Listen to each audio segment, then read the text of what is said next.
Seigneur. Amen. Le thème de ce matin, avant que nous ne rentrions dans la prière, le thème de ce matin, alléluia, c'est Jésus, un fantôme, point d'interrogation. Autrement dit, Jésus est-il un fantôme? Alléluia. On va se tenir debout, on va lire le même texte du dimanche passé, parce que le message du dimanche passé, c'est sa suite qu'il y a aujourd'hui. Le message du dimanche passé, c'est la suite de ce message-là qui est encore aujourd'hui. On va prendre les mêmes versets de base. Matthieu, le chapitre 14, le verset 25. Nouveau Testament, premier livre du Nouveau Testament, Matthieu, le chapitre 14, le verset 25. Je lis la parole du Seigneur. À la 4e veille de la nuit, il était quelle heure? 4e veille, c'est quelle heure? 3 heures du matin. Alléluia. À la 4e veille de la nuit, Jésus allait vers eux marchant sur la mer. Quand les disciples le virent marcher sur la mer, ils furent troublés et dirent, c'est un fantôme. Et dans leur frayeur, ils poussaient des cris. Jésus leur dit aussitôt, rassurez-vous, c'est moi, n'ayez pas peur. Pierre lui répondit, Seigneur, si c'est toi, ordonne que j'aille vers toi sur les eaux. Et il dit, viens. Pierre sortit de la barque et marcha sur les eaux pour aller vers Jésus. Au verset 30, mais voyant que le vent était fort, il eut peur. Et comme il commençait à enfoncer, il s'écria, Seigneur, sauve-moi. Au verset 31, aussitôt, Jésus étendit la main, le saisit et lui dit, homme de peu de foi, pourquoi as-tu douté? On ne s'assoit pas, on va lire un deuxième verset dans l'Ancien Testament, dans le livre de 2 Samuel. Alléluia. 2 Samuel, le chapitre 12, le verset 23. 2 Samuel 12, 23. Ancien Testament. Ancien Testament, 2 Samuel 12, le verset 23. Je lis la parole.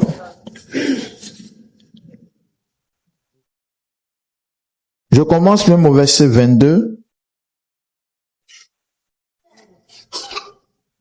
Non, allons au 21. Allons au 21. Remontons même au 21 pour que vous puissiez mieux comprendre.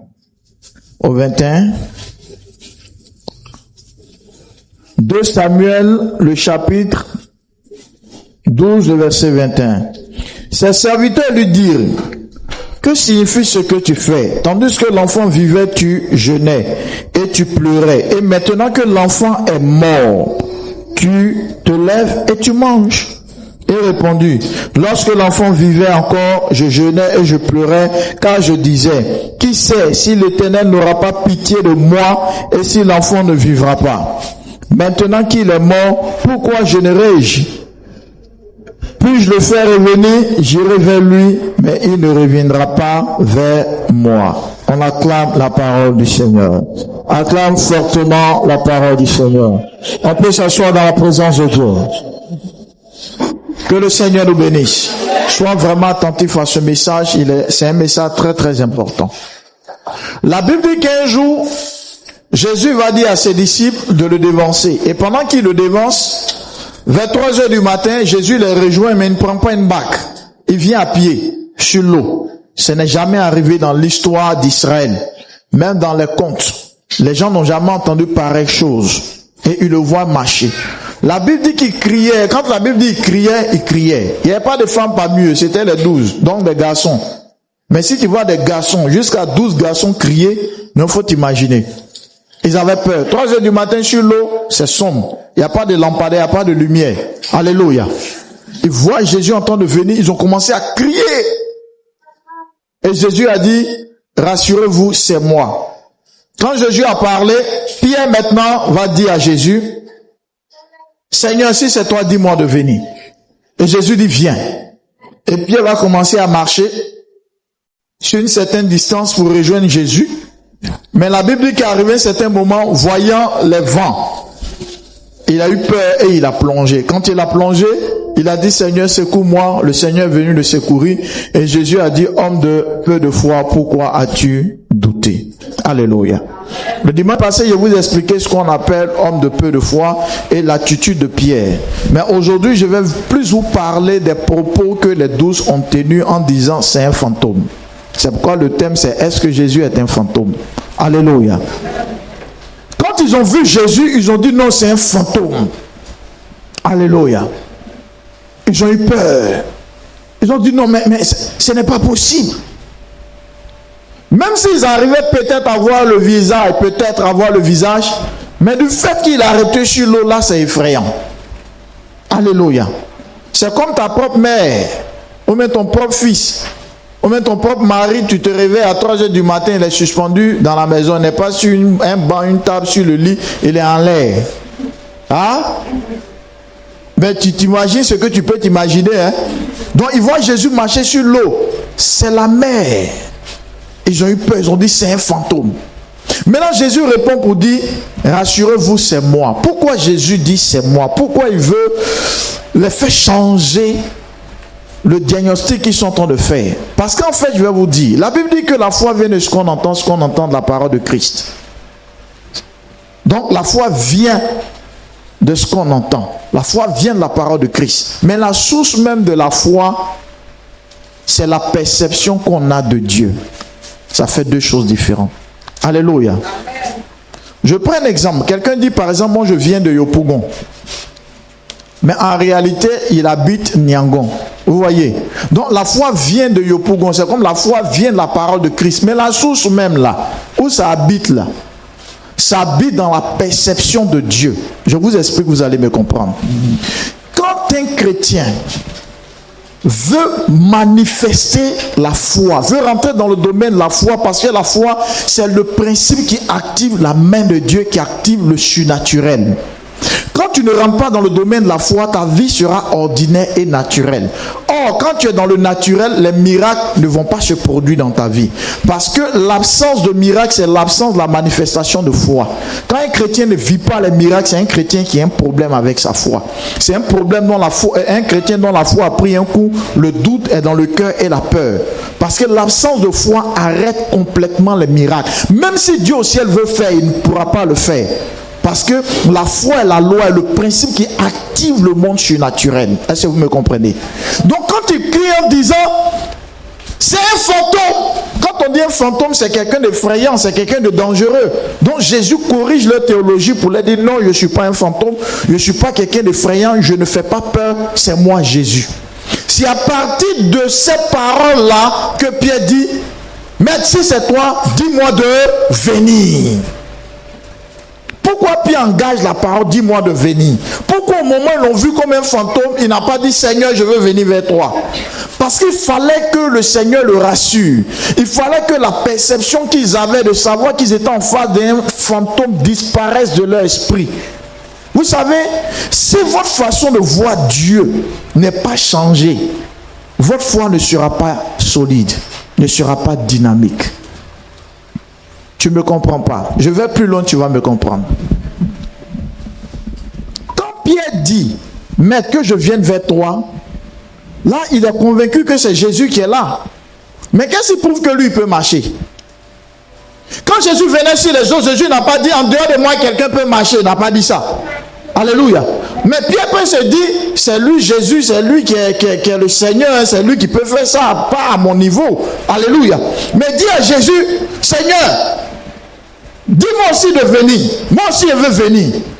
Mais qui lui a dit que lui aussi, il peut s'essayer dans ce domaine-là? C'est à cause du fait qu'il avait une certaine pensée, une certaine image de Jésus. Ça veut dire quoi? Quand tu es dans une famille, que tu as un oncle ou un ami qui est très gentil, cet ami-là, pour dire non, c'est compliqué. Il est très gentil. Quand tu vas le voir, pour lui demander de l'argent, peut-être un prêt de 50 000 francs, et qu'il te dit, ah, je n'ai pas. Tu insistes. Pardon, c'est un peu difficile, pardon, il faut voir, il faut essayer de voir. Ah, vraiment, tu dis, pardon, il faut voir. Du fait que tu insistes là, ça provient de l'image que tu as de ton ami. Parce que tu sais qu'il est tellement gentil que même quand il dit non, si tu insistes, ça peut venir. Mais quand tu es convaincu que ton ami est méchant, il est très méchant et il est avare, et que tu as besoin de ces 50 000, et que dès que tu t'approches, que tu as abordé le sujet, son visage change. Son visage, il n'a pas encore répondu, son visage change. Toi aussi, tu changes le sujet. Alléluia. Mais pourquoi tu ne viens pas parler? Tu t'es déplacé, tu as payé ton transport pour aller lui demander un prêt de 50 000 francs. Mais pourquoi tu n'abordes plus? Parce que tu sais que ce gars-là, il est méchant. Donc, ce que tu sais de lui ne peut pas t'encourager à insister. Ce qui nous pousse à faire, ce qui nous pousse à continuer, c'est la personne qui est en face de nous, ce que nous savons de la personne. Quand Pierre sait que Jésus est bon, qu'il est puissant, il peut s'aventurer à dire, Père, dis-moi de venir, parce qu'il sait que ce gars-là, il est fort. Il sait que ce gars-là, il est puissant. Si ce n'est pas un fantôme, que c'est le Jésus que je connais, je peux m'aventurer sur le terrain, parce qu'il sait qu'il va agir. Donc la foi de Pierre tirait sa source de ce qu'il avait, ce qu'il pensait de Jésus. Alléluia. Mais s'il restait à l'état fantôme, il ne peut pas s'hasarder à dire un fantôme, il ne te connaît pas. Alléluia. Tu peux donner tes 1 million à un inconnu pour dire il faut garder. Hein? Dans toi, je viens prendre, tu ne vas pas le faire. Mais il y a des gens, quand tu donnes ton argent, garde, tu dors tranquillement. Tu ne te stresses pas. Pourquoi tu ne stresses pas? Parce que tu sais qui est cette personne, c'est pourquoi tu oses faire ça.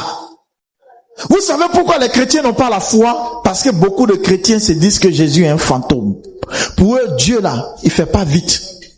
C'est ce qui fait que beaucoup de chrétiens font encore des fétiches. Non, ça va pas vite venir. Dieu même là, si c'est pour te tuer là, il les ose vite. Là, il est fort dans tuer les gens. Si tout à l'heure il dit, Seigneur, je vais mourir, mon ventre va commencer à me faire mal tout à l'heure. Mon dos va commencer à devenir bizarre. Ça, il est fort. Mais quand il lui dit, Seigneur, résous ça, il fait pas vite. C'est cette façon de voir Dieu là qui fait que tu peux pas avoir la foi. Cette façon de le voir dans ton esprit qui fait qu'il est difficile que ta foi soit puissante. Parce que la source vient de ce qu'on pense de Dieu. Regardez, pourquoi j'ai lu le texte de David? Écoutez-moi bien. David, il y a la guerre. David monte sur sa dalle, et puis pendant qu'il est là, au lieu d'être au front, il regarde la cour voisine là, il voit une femme en train de se laver, elle est belle la femme, mais elle est belle. Il s'est renseigné, on dit non, que c'est la femme de ton soldat Uri.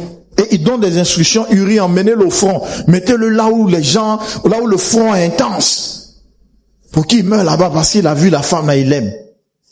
Et dit, allez, dites à la femme que le roi a besoin d'elle. C'est le roi. Elle s'en va chez le roi, elle s'attend pas. Et lui, il couche avec elle.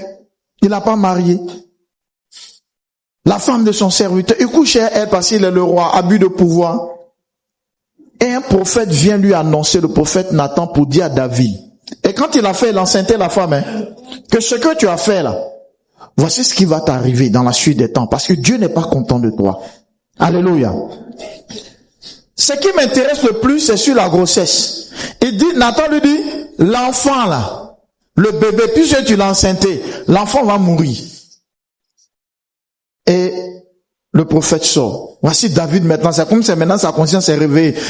J'ai péché, ok.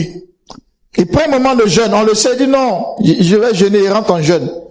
Oh Dieu, aie pitié, que l'enfant ne meure pas, jusqu'à ce qu'on vienne lui annoncer que, le roi, elle avait fausse couche, l'enfant est mort. Et David dit, servez-moi, il commence à manger. Il y a l'un de ses serviteurs qui est choqué. Il dit, mon roi, je comprends pas, tu jeûnais à cause du petit. Le petit est mort. Quand tu es dans une période de deuil, c'est que tu as la force pour manger. Bon, le petit est mort, c'est là que tu manges. Je comprends pas, le roi, il y a quoi? David répond pour dire, c'est ce que nous venons de lire, que j'ai jeûné, j'ai prié, espérant que Dieu ait pitié de moi et qu'il sauve la vie de l'enfant. Le jour où j'ai lu ce verset, ça m'a frappé fortement. J'ai compris pourquoi Dieu marchait avec David. Il a fait quelque chose de mal, on est d'accord là-dessus. Je prends un exemple. Tout à l'heure, toi, tu es la cause de la mort de quelqu'un, c'est-à-dire le mari d'une femme. Et qu'est-ce que je dis? Oui, le mari d'une dame. Tu es la cause du décès. C'est toi, tu as fait, le monsieur est mort. Et tu vas enceinter encore la femme. Et Dieu te dit par exemple dans un songe ou par un prophète ou lors d'une veille d'un culte que l'enfant va mourir. Voici, Dieu n'est pas content de toi. De vous à moi, après avoir pris conscience, ce qui est fait est grave, hein? Dieu dit l'enfant va mourir. Généralement, les gens, comment ils vont réagir? Seigneur, vraiment, faut avoir pitié. Et il sait que j'ai mal. Il va jamais prier pour que l'enfant vive. Parce que c'est comme c'est l'enfant du péché. C'est l'enfant de l'adultère. C'est l'enfant du crime. Il a vraiment mal agi. Il va même pas prier pour dire que l'enfant vive. Mais David, lui, prie. Mais pourquoi David prie? Ça dit, un enfant lui-même, il sait comment il a eu cet enfant, les conditions, mais pourquoi il prie? Et il dit à son serviteur que je prie pour que Dieu ait pitié de... En fait, David, c'est quelqu'un dans sa gamme, comme le disent les Ivoiriens. Pour lui, Dieu est trop bon. Que même s'il a fait une bêtise, qu'il prie là, Dieu peut avoir pitié. Vous voyez, malgré ce qu'il a fait, il croit toujours que Dieu est bon. Est-ce que vous me comprenez?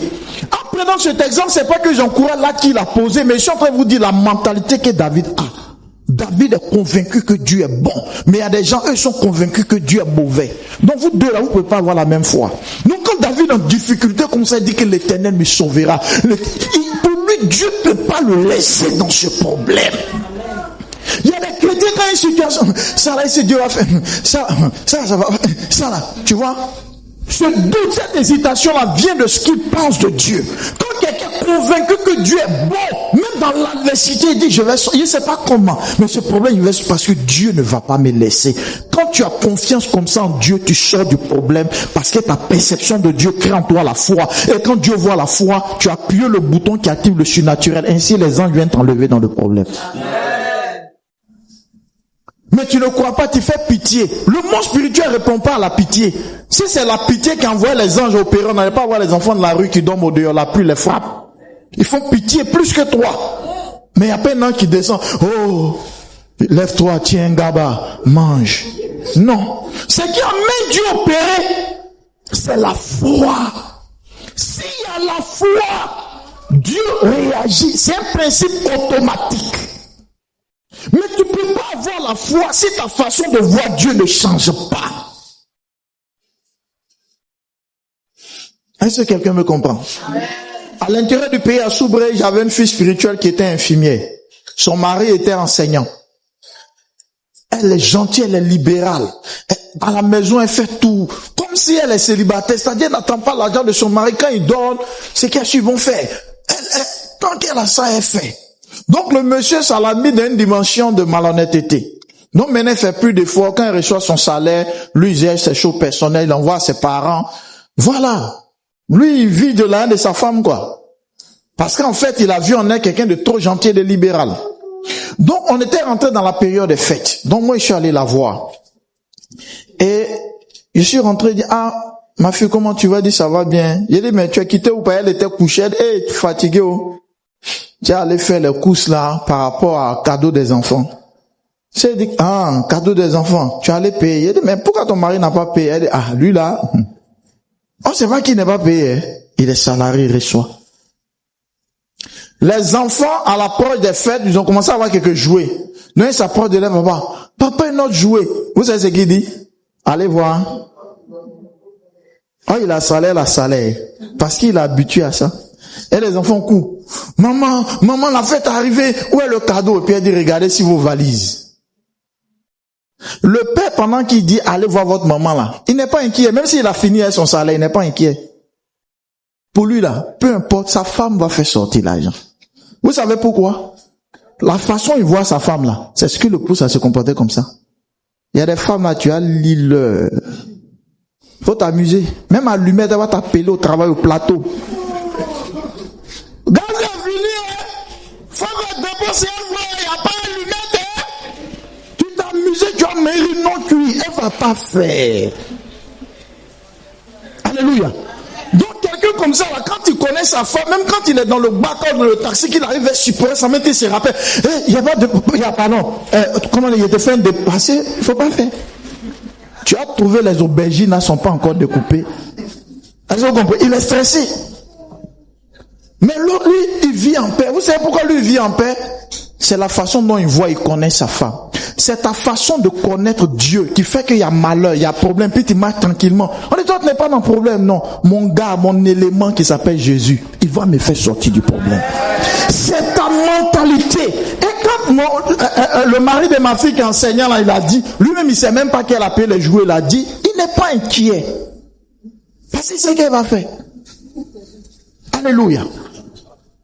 Parce qu'il connaît sa façon de réagir. Est-ce que toi, tu connais la façon de réagir de ton Dieu? Quelle est la pensée ou la mentalité que tu as de Dieu? Alléluia. C'est ta façon de voir Dieu qui amène Dieu à opérer, à produire des miracles dans ta vie. Tu ne dois pas douter de Dieu. Tu dois vivre même des situations extrêmes. Et puis tu es serré, on dit, mais toi tu comptes sur quoi? Je compte sur le Seigneur. Alléluia.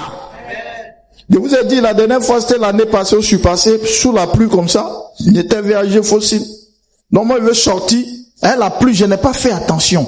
Donc dès que je sors, la mère dit, fais attention en même temps. J'entends la voiture se secouer, il y a choc. Voiture quittée où? Je n'ai même pas vu. Donc je descends la vitre, je regarde. Voici un vieux qui est sur un tricycle. On s'est cogné, il est descendu. Regarde, c'est que tu as fait. Donc quand il a vu, moi, si c'est arrivé peut-être un accrochage, même peut-être que j'ai raison ou pas, ma réaction est d'abord humaine. Le vieux, tu as eu un choc. Il dit, il y a mon pied. Il a vu, le pied était un peu enflé. Il n'est pas blessé, mais le pied était un peu enflé. Et puis, vous savez, les tricycles, là, c'est du fer. Voilà, ça n'a pas gondolé, mais c'est le pied qui était un peu enflé. Il dit, oh, le vieux, excuse-moi. J'ai même pas fait attention. Oh, vraiment. Et il y a eu quelques égratignures sur la voiture. C'était pas un choc trop violent. Et j'étais en train de regarder, oh, ça là. Et puis, pendant qu'il s'est en train de réfléchir sur la situation, parce que c'est un vieux, un papa, il veut me menacer, hein. Il me regarde et puis il dit, faut faire quelque chose, hein. Qu'est-ce que tu fais pas quelque chose là? Jean, il a te fait quelque chose, quoi. En fait, il veut me parler sur le terrain mystique. Voilà, une façon de dire qu'il est mystique, que son pied enflé à cause de moi. Donc, si je règle pas le problème là, c'est pas bon pour moi. Donc, elle allait sur le terrain, commençait à arrêter, le regard, la mère dit, tu vas où? Il dit, le vieux, tu essaies ça, toi, mais tu restes dedans. Va sur ce terrain là, tu vas voir. Le vieux est resté calme. Mais moi, je compte sur qui pour faire ça? Il peut pas, il essaie. Si vous n'avez pas confiance en votre Dieu, les gens de l'autre côté ont confiance en leur fétiche. Il faut avoir confiance à qui? À ton Dieu. Il y a une jeune fille qui venait ici à l'époque, qui priait, elle était servante. Elle est venue délivrer là des esprits. Elle dit, toi, les esprits te fatiguent. Elle dit, papa, que mon sang, elle a dit un truc qui m'a fait rire, mais c'est comme une réalité. Elle dit, mon sang là, c'est pas sang de l'homme, que c'est sang de cabri. J'ai dit, mais comment ton sang est sang de cabri? Toi, tu es humaine?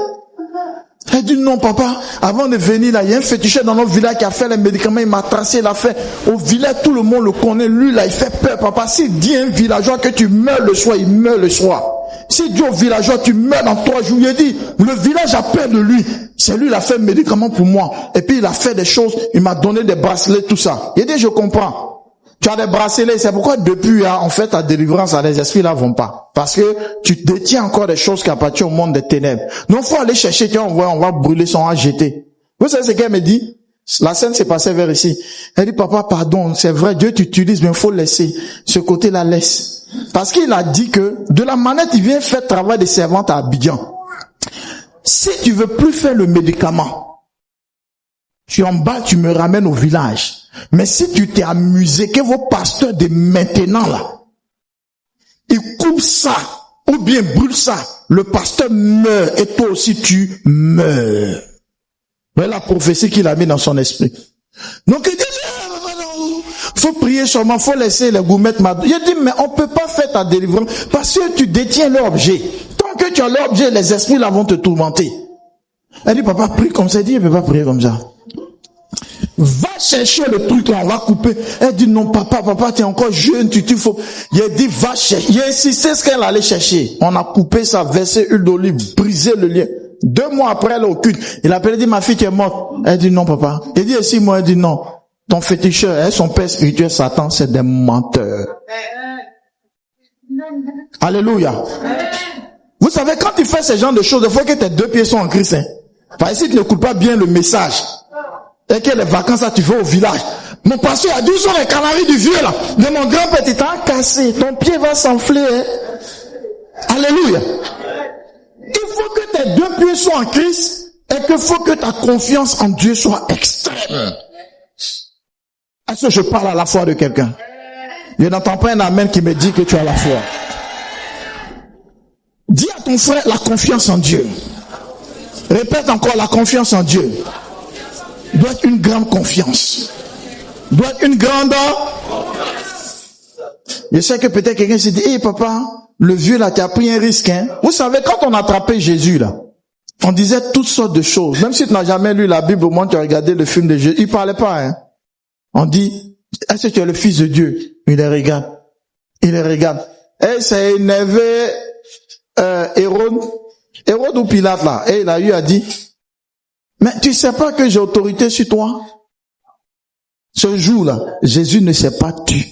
Il dit, tu n'as aucune autorité sur moi. Ça veut dire qu'il y a des choses quand on te fait, tu peux ne pas parler. Mais il y a des choses, n'accepte pas. N'accepte pas. N'accepte pas. Pourquoi? Parce que celui qui est en toi est plus grand que celui qui est dans le monde. Le Dieu qui est avec toi est plus fort que les puissances des ténèbres. Mais toi, tu n'es pas convaincu que Dieu est fort. C'est pourquoi tu mets un peu de gris-gris sous tes hanches. Ah, c'est qu'est-ce que la Bible dit que aide-toi, le ciel t'aidera. C'est écrit dans quel verset? Aide-toi, le ciel t'aidera. Pas 1, verset 2. Ça n'existe pas dans la Bible. Non, ça fait que tu es là, tu pries, mais tu es plus qu'un dozo. Il y a des gens actuellement, on a soulevé les habits. Tu as soulevé l'habit, tu as aidé les hanches là. Il y a Baya de anti-accident. Il y a anti-couteau. Anti-mauvais mari. Bon, tu as tout ça. Non, non. Je ne cesse de dire que les fétiches n'aident pas. Si les fétiches aidaient, Coupe du Monde là, c'est le Bénin qui est en train de se qualifier. Il n'y a pas plus féticheux que les Béninois. C'est les pères en Afrique. Mais ils ne sont même pas qualifiés. Coupe d'Afrique même ne vont pas quelque part. Alléluia. Donc, le Bénin même de maintenant 2026, c'est un petit Bénin. Il n'y a pas du Bénin au temps de l'Afrique sauvage, au temps de Béhanzin, roi du Dahomey. Et puis malgré tout ce mysticisme, les Blancs les ont attrapés. On les a déportés, chicotés, couchés les femmes. Et puis c'était même pas Kalachnikov, les vieux fusils, qu'on met les poudres dedans et puis on tape comme ça. On les a attrapés. Et puis toi, au 21e siècle, tu fais fétiche. Toi, est-ce que tu as compris c'est quoi la vie même? Les pères des fétiches, les Blancs les ont attrapés. Alléluia. Les ont fait parler français. Ça veut dire fétiche, c'est rien. Alléluia. Il y a un gars qui est kémite, ou même quoi, il prêche sur le kémitisme, il dit non, que le christianisme c'est des conneries. Cette affaire de Jésus c'est des conneries. Non, il y a un journaliste qui lui a posé la question, mais tous vos fétiches là, pourquoi les Blancs vous ont colonisé? Il dit non, que en fait, en Afrique, il y a des traites. Écoutez bien sa logique, il y a des traites. Et que si, par exemple, le grand guerrier, tu vois, il a ses pouvoirs mystiques, les Blancs vont donner, par exemple, une boîte de conserve ou de sardines à un villageois pour lui dire, il faut montrer le secret. Puis on dit, lui, il a son totem et ça. Et puis à partir du totem, les Blancs utilisent et puis ils tuent. C'est logique, non? Alléluia. Non, c'est parce qu'ils ont trahi qu'on les a eus. Il y a des ça, c'est de la plaisanterie. Donc, vous savez qu'ils ont colonisé l'Afrique du Sud, non? Hein? Ils ont colonisé presque toute l'Afrique. Donc, c'est-à-dire dans toute l'Afrique, ils ont partagé sardines à chacun. Vous réfléchissez comment, quoi? Donc, tous ceux qu'on a eu là, on les a donné sardines à chacun, sardines à chacun. Tenez sardines, oh. Oui, lui là, il m'a pas porte, c'est son totem, et puis on l'attrape. Quand même. Alléluia. Le fétiche peut pas t'aider. Le fétiche n'a jamais aidé. C'est la foi en Jésus-Christ qui va t'aider. Et si tu crois en cela, il faut acclamer le Seigneur.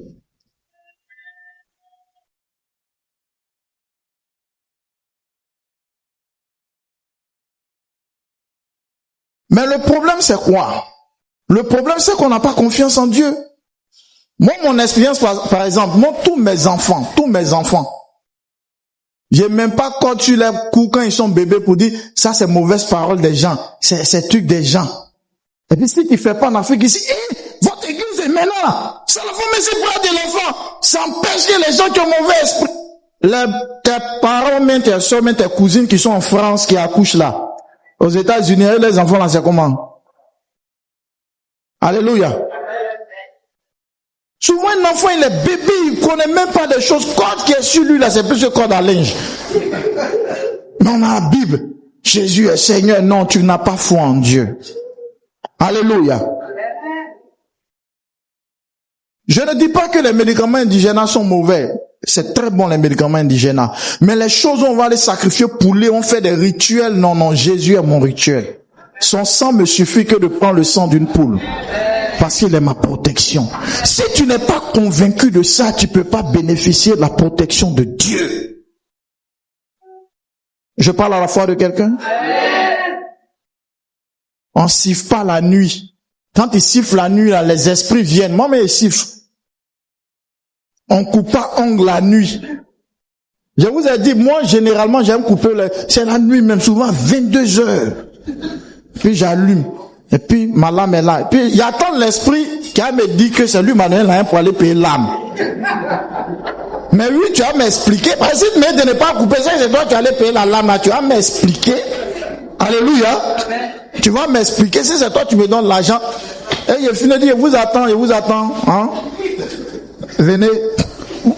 Vous ne croyez pas en Dieu. C'est pourquoi vous êtes dans ces gens de... On ne s'assoit pas devant la porte, on ne s'arrête pas. Ça envoie les mauvais esprits. C'est dans ta maison, ils vont rentrer. Chez moi, ils ne rentrent pas là-bas. Ce que tu acceptes, c'est ce qui se produit. Ce que je dis là, c'est valable que pour les gens convertis. Oh. Tu n'es pas converti. Tu allais siffler la nuit. Qu'ils ont tordu ta bouche la nuit. Et puis tu as menti, non, c'est AVC qui m'a pris. Oh, ils t'ont giflé, oh, ils t'ont giflé. Tu ne crois pas en Dieu. Alléluia. Vous savez, cette histoire de Jésus là, c'est réel. Parce que je parle à la vie de quelqu'un. C'est une question de foi. Et ta foi doit fonder sur ce que tu penses de Dieu. Moi, je suis trop convaincu que dans ma tête que Dieu est fort. Non, parce que je suis convaincu qu'il est fort, je ne crains pas. Alléluia. Quand tu vois un enfant de 7 ans au village, il te menace parce que c'est un sorcier. Que, tu vas aller à Abidjan, en route, tu as fait un accident. Et puis il est sûr qu'il va te tuer. Il compte sur quoi? Il compte sur un démon qu'on appelle démon de la sorcellerie. Lui, il a confiance à son démon. Mais toi, tu n'as pas confiance au Saint-Esprit. Et quand tu n'as pas confiance en Dieu, tu n'actives pas la loi de la foi. À partir de ce moment, il n'y a pas de confiance, il n'y a pas aussi de protection. Non, tu es étonné qu'ils ont pu t'avoir. Ils ont pu t'avoir parce que tu es un peureux. Il y a des gens ici même à l'église, ils dorment la lumière. Ils dorment la lumière. Et pour mentir, non, moi, je n'aime pas le noir. Oh, c'est un peureux. Parce que quand on éteint la lumière, même le placard, les voit ça comme quelqu'un qui a hache. Allumez vite, allumez. Ah, c'est placard. Parce qu'il imagine tout. Il imagine tout dans sa tête. Parce qu'il n'a pas confiance en Dieu. Actuellement, la mère, elle est en voyage, non? Moi, chemin, quand on ouvre la deuxième porte de la cuisine, il y a le vent qui rentre. Donc, souvent, cet effet-là, ça vient, puis il y a un bruit comme si on veut défoncer la porte, ça tape, boum. Il y a ces trucs, le vent. Je m'inquiète pas. Non, ça passe pas dans ma tête. Mais il y a des gens, ça fait ça. Mais tu as fait monter la glycémie. Ils sont arrivés. Et puis ce matin, ils sont arrivés. Toi, ce titi, après, c'est le vent. Mon cœur. Mais s'il va en faire 5 fois, ton cœur va se couper. Dis à ton frère, faut pas avoir peur de quelqu'un. Faut pas avoir même peur de tes problèmes. Ton Dieu est plus grand que tes problèmes. Change ta façon de le voir. Il n'est pas un fantôme. Il est bon. Il est puissant. Et sauve ses enfants. Sois convaincu de cela. Tu vas voir la puissance de Dieu. Tant que vous n'avez pas confiance en Dieu, vous ne verrez pas sa puissance. Tant que vous le voyez comme un fantôme, Dieu ne fera rien. Mais si vous êtes convaincu que Jésus est bon pour vous, il le fera. Est-ce que je parle à ta foi? Quand vous lisez l'histoire de David et de Goliath, il n'est pas écrit quelque part que Dieu a dit à David, va te battre. Dieu ne lui a pas parlé. Mais c'est quel courage il a eu pour aller se battre contre Goliath. Parce que quand il a vu la délivrance que Dieu a fait pour lui, alléluia, dans la forêt, dans la brousse, pendant qu'il était seul face au lion, et qu'il n'est pas mort, il s'est dit, si je suis pas mort là-bas, ici, je vais pas mourir. Le Dieu qui m'a sauvé en brousse va me sauver ici. Pourquoi les chrétiens n'ont pas la foi? Parce qu'ils oublient d'où ils viennent. Ils oubliaient que eux-mêmes, en temps normal, on devait les enterrer. En temps normal, ils étaient hospitalisés gravement. Mais c'est parce qu'il y a un Dieu qui est derrière eux qui les a sauvés. Et quand Dieu les sauve, ils vivent encore certaines réalités. Ils ne croient plus.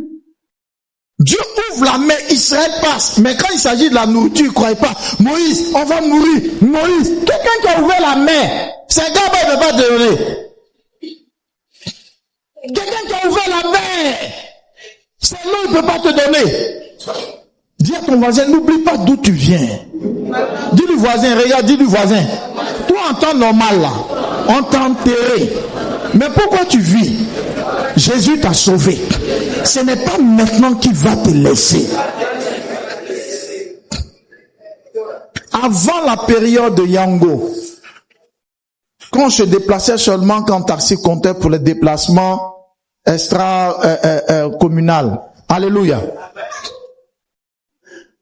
Taxi, oui, tu vas où? Je vais à Pobre 1. Ok, madame, combien vous négociez? Prends un exemple, 5000. Ok, monte, puis tu montes. Tu causes, tu ris, souvent tu es sur ton portable. Alors tu es peut-être dans un bas-fond de Pobre. Alléluia. Jusqu'à il t'emmène, là tu descends. Mais pourquoi quand tu es dans le taxi compteur, ton cœur ne bat pas? Pourquoi tu n'as pas peur? Le chauffeur de taxi, tu ne le connais pas. Tu connais pas sa moralité. Tu connais pas sa mentalité. Mais t'envoies à destination. C'est pas Jésus qui va te laisser sur la route. Ce n'est pas Jésus qui va te laisser sur la route. Jésus n'est pas mauvais. Il n'est pas un fantôme. Il va sortir du problème. Un foi en Dieu.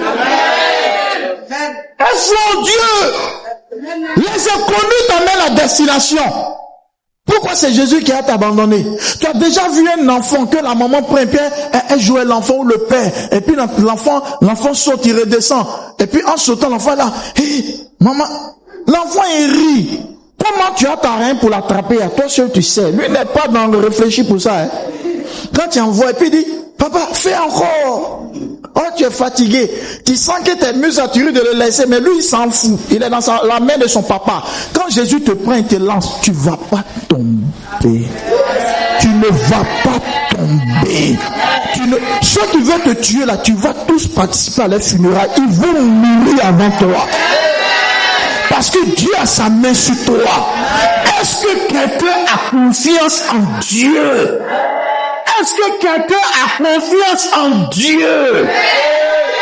C'est la foi qui fait la différence. C'est ta foi qui va faire la différence. Arrête de douter.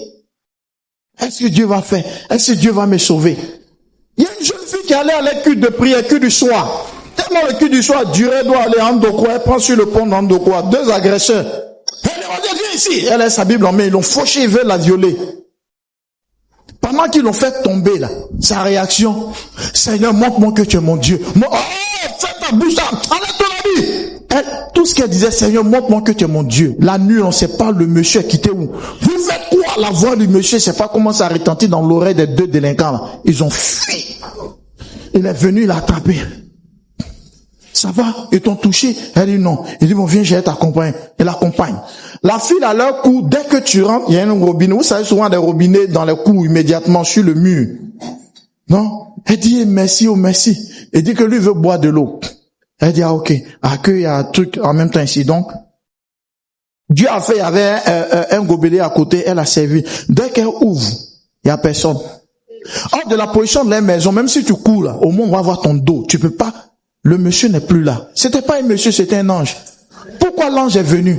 Parce que pendant qu'elle était dans les problèmes, pendant qu'on voulait lui faire vivre ce qu'elle ne voulait pas, elle disait, Seigneur, montre-moi que tu es mon Dieu. Elle n'écoutait pas ce que les délinquants disaient. Elle ne regardait pas leur visage sombre comme le gouffre de l'enfer. Mais elle regardait Jésus. Et le Seigneur a fait apparaître un ange. Mais à l'église, on a les vieux dans le Seigneur. 50 ans de foi. Toutes les églises, on connaît. Souvent même on t'agresse même pas. Tu vois le petit doula, la petite microbe est venu dans le couple. C'est même pas toi-même, il s'en chercher sa drogue. Tu le vois, papa, papa, un vieux qu'on t'appelle, papa, quoi. Il est mort, hein? Maman. Et puis maintenant tu viens à l'église, tu as menti. Dieu rend témoignage. Quand il a vu venir, je croyais, menteur, peureux. Alléluia. Une situation qui s'impose à toi, ne regarde pas la situation comme Pierre a regardé les vents. Regarde à Dieu. Dieu ne va pas te laisser. Tu regardes les gens et puis tu te dis, je ne sais pas comment le problème sera résolu, mais je sais que ça sera résolu. Je sais que ça sera résolu. Une fois que tu as commencé à être convaincu de ça, c'est le début de la fin de ce problème. Souvent, il y a des gens qui disent que Dieu va faire, mais ils le disent de façon religieuse, sans être convaincus que Dieu va le faire. La Bible dit que la foi est une ferme assurance, ferme. Il faut que tu sois convaincu. Quand tu n'es pas convaincu que tu espères, c'est de l'espérance. Ce n'est pas la foi. Même si dans la foi il y a l'espérance, mais la foi commence par une ferme assurance. Non, il doit avoir d'abord la ferme, la conviction. Je suis convaincu. Et Dieu va le faire. Est-ce que je parle à la foi de quelqu'un? Dis à quelqu'un, Dieu peut pas me laisser. Dis ça à ton voisin avec la foi qui est dans ton cœur. Dis-lui, Dieu peut pas me laisser. Dis-lui, ce problème que je vis, dis c'est un voisin. Ça va disparaître. Le Seigneur va détruire cela. Rien n'est impossible à mon Dieu. Il y a une dame en Europe qui avait des problèmes. Elle devait à la banque. Vous savez, devoir à la banque, c'est un stress terrible. Elle allait voir son pasteur. Papa, vas-y, dit non, on va prier, faut croire. Il dit, je crois, ils ont commencé à prier. Pour eux, Dieu allait envoyer l'argent. Pour eux, quelqu'un allait venir l'aider. Rien ne s'est passé. Elle allait à la banque, partie. On dit, ah, madame, excusez, hein, ton compte là, le fichier là ne s'ouvre pas, c'est bizarre. Ils ont tout fait, le fichier est bizarre. Donc, ils ont tout effacé pour refaire le compte. Donc, toutes les traces des dettes ont été... La femme, elle est étonnée. Elle est étonnée. Le problème, c'est que nous, on veut réfléchir comment Dieu va faire. Quand tu commences à réfléchir, tu n'auras plus la foi. Bon, c'est vrai, je crois. Donc, si je crois, c'est que Jean-Claude va m'appeler depuis l'Allemagne. Et s'il me fait un dépôt de 1000 euros, hein, plus ce que j'ai demandé à ma cousine, Dieu dit, tu as cousine, tu as Jean-Claude. Faut régler, faut les attendre. Du fait que tu mets ta confiance sur l'homme, ta foi échoue. Ta confiance est sur Dieu. Et puis Dieu utilise qui il veut, comme il veut, quand il veut, à la manière qu'il veut. Mais j'ai pas le comment ça se faire. Mais sois convaincu que ça va se faire et ça se fera. Amen. C'est de ça dont tu as besoin. Beaucoup prier sans la foi ne produit rien. C'est la foi qui emmène Dieu à détruire. Vous savez, le monde naturel fonctionne à un principe. Dans le monde naturel, 1 plus 1 égale à 2. Mais dans le monde de la foi, 1 plus 1 peut être égal à 50. Alléluia. Amen. Je prends un exemple. Si tu as un problème en justice, tu as un procès, et que vraiment tu es en difficulté parce que tu as tort quelque part. Mais qu'est-ce qui naturellement doit t'aider à gagner le procès? C'est de prendre un bon avocat. Est-ce que tu comprends un peu? Quand on va te poser les questions, il faut savoir répondre, il faut que l'avocat, tout ça, il faut mettre ça en œuvre. Est-ce que tu me comprends un peu? Ok. Mais, si tu dis non, toi tu vas bien expliquer, l'avocat il va pas bien expliquer, que toi tu vas à un procès sans un avocat, pendant que tu n'as jamais fait de procès, tu connais pas le stress du procès. Et pendant que vous commencez la séance, le juge prend le bâton, son truc là, son marteau là. Peut-être qu'on vient de condamner quelqu'un, il vient de truc, on dit 20 ans il a perdu connaissance, tu as vu ça, hein? Oui monsieur, tout ce que tu as mis dans ta tête, tu as oublié, tu le regardes. Il dit oui monsieur, je parle de vous. Non, c'est moi volé. On dit mais tu es stressé, c'est pourquoi tu prends un avocat.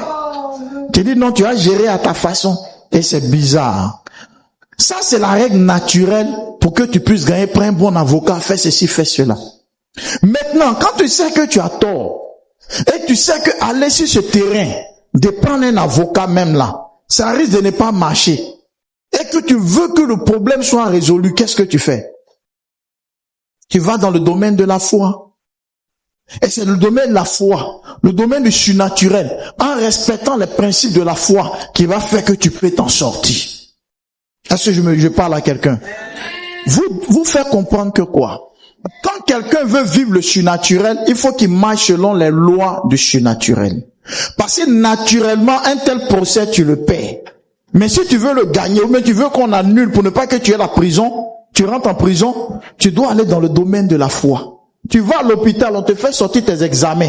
Quand tu regardes ça, médicaments indigènes ne peuvent pas soigner, les comprimés ne peuvent pas soigner. Ça veut dire que le naturel va rien faire. Donc si tu veux que ça soit Dieu qui résolve le problème en un temps record, tu dois quitter la loi du naturel et puis rentrer dans le surnaturel qu'on appelle la foi. Mais si tu n'as pas la foi, les réalités naturelles te prennent. Si tu as un procès, que tu ne respectes pas les principes surnaturels pour que Dieu intervienne dans le procès, naturellement, face à des chefs d'accusation qui t'incombent là, franchement, on va te condamner. Ça, c'est la logique. Mais tu veux bannir la logique, tu veux plus que 1 plus 1 fasse 2. Tu veux que 1 plus 1 fasse 20. Donc, il faut un miracle. Sinon, 1 plus 1 là, ça fait toujours 2. Peu importe le pays, ça fait toujours 2. Donc, pour que ça change là, il faut un miracle. Mais pour que aussi le miracle vienne, il faut respecter les principes d'un miracle. Les principes d'un miracle, c'est quoi? C'est la foi. Donc, si on te donne les résultats, et que tu manifestes pas de foi, si c'est une maladie, la maladie va continuer de progresser. Tu m'as abandonné. Depuis là, c'était un bouton. Matin, me suis réveillé, ça fait 15 boutons. Seigneur, je crois, mais tu fais pas. Et puis tu regardes encore, il y a un bouton qui est sorti dans ma tête. Oh Dieu, je ne vais pas mourir, c'est ça que tu appelles la foi. C'est ça que tu appelles la foi. Tu es dans la peur, tu es dans le naturel. Naturellement, la maladie que tu as là, plus les semaines passent, plus ça doit augmenter, plus les boutons doivent venir.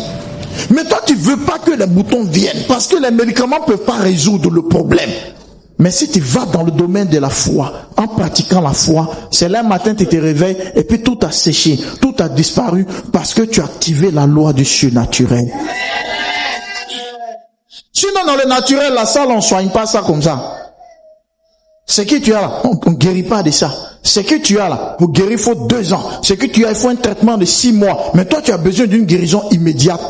L'immédiat là, on appelle ça miracle. Miracle là, il a un principe, c'est la foi. S'il n'y a pas la foi, ça ne prend pas. Je parle à la foi de quelqu'un. Tape un voisin, dis voisin, c'est l'année de la foi. Tu dois avoir la foi. Tu ne dois pas douter de Dieu. Tu dois avoir confiance en Dieu. Vous savez, peu importe les prières que tu peux faire ou que tu peux recevoir, s'il n'y a pas de foi, la main de Dieu n'agira pas. Oui.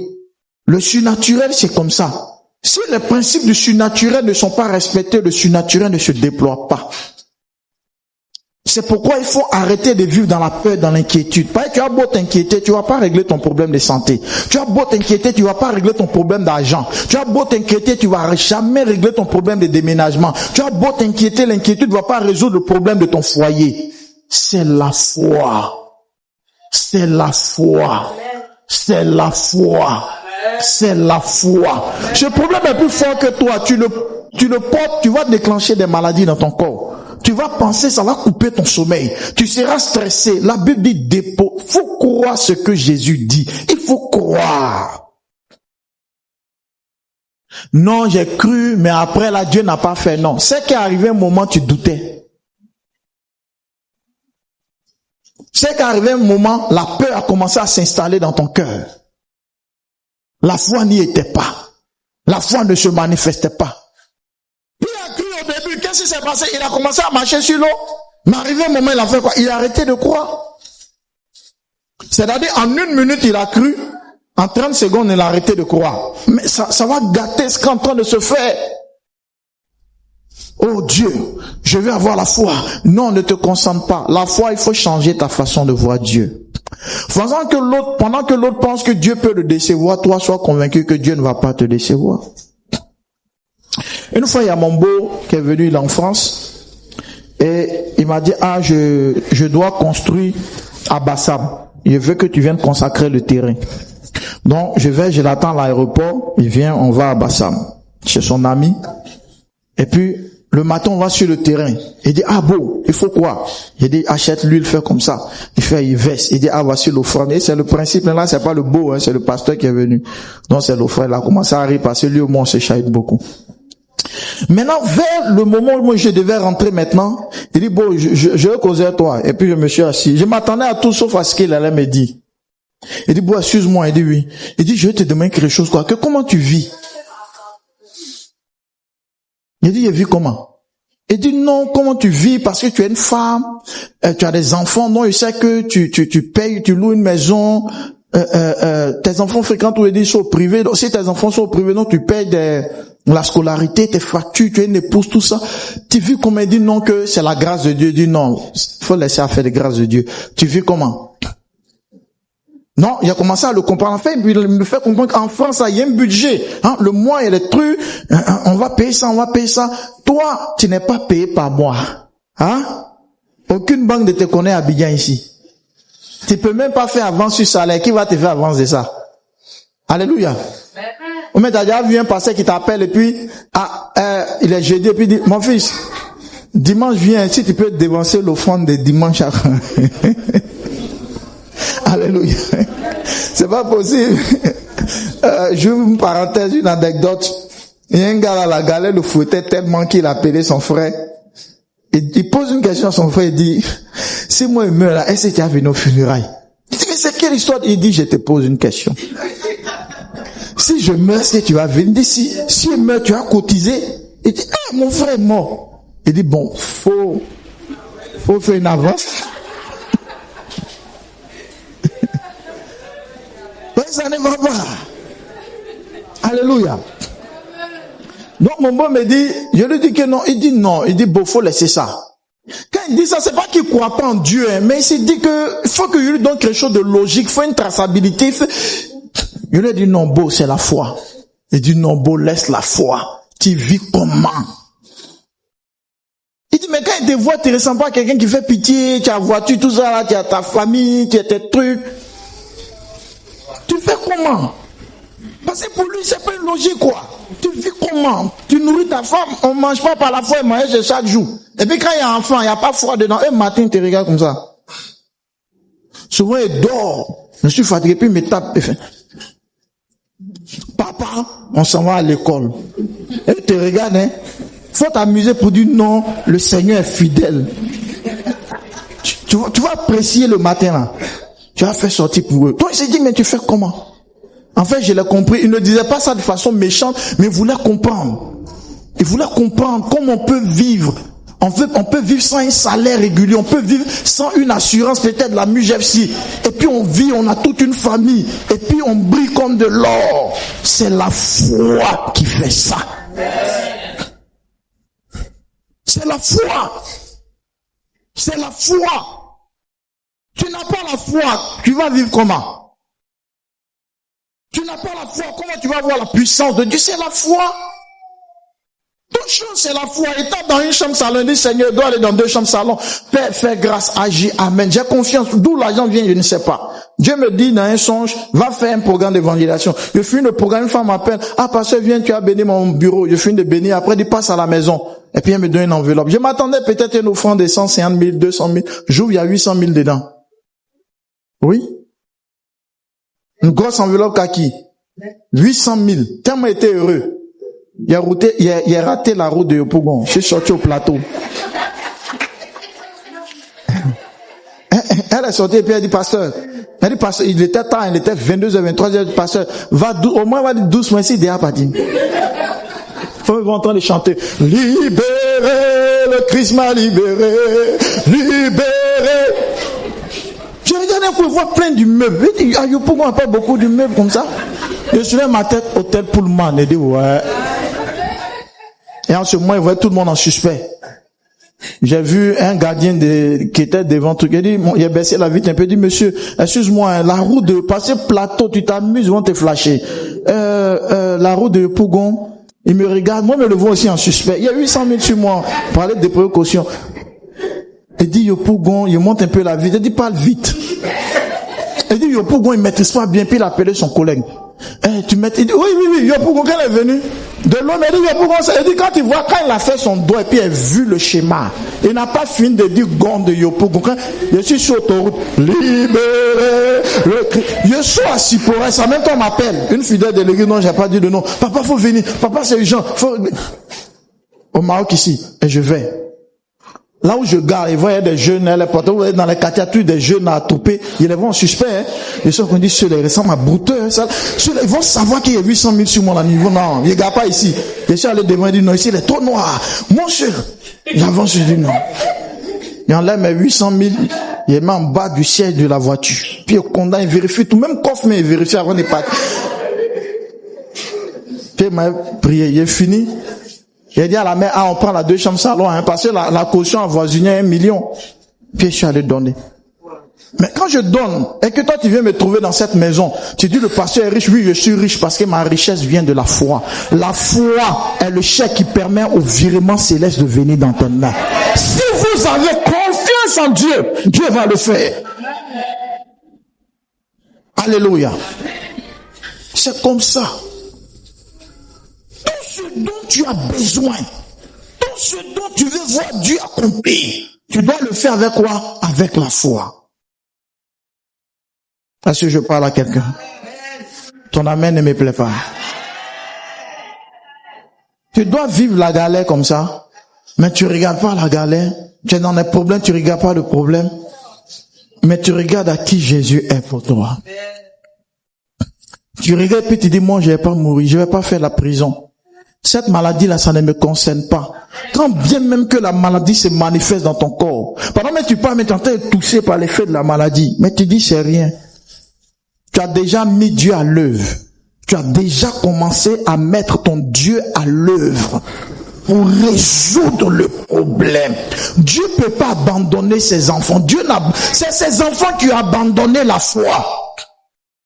C'est ses enfants qui ont abandonné la foi.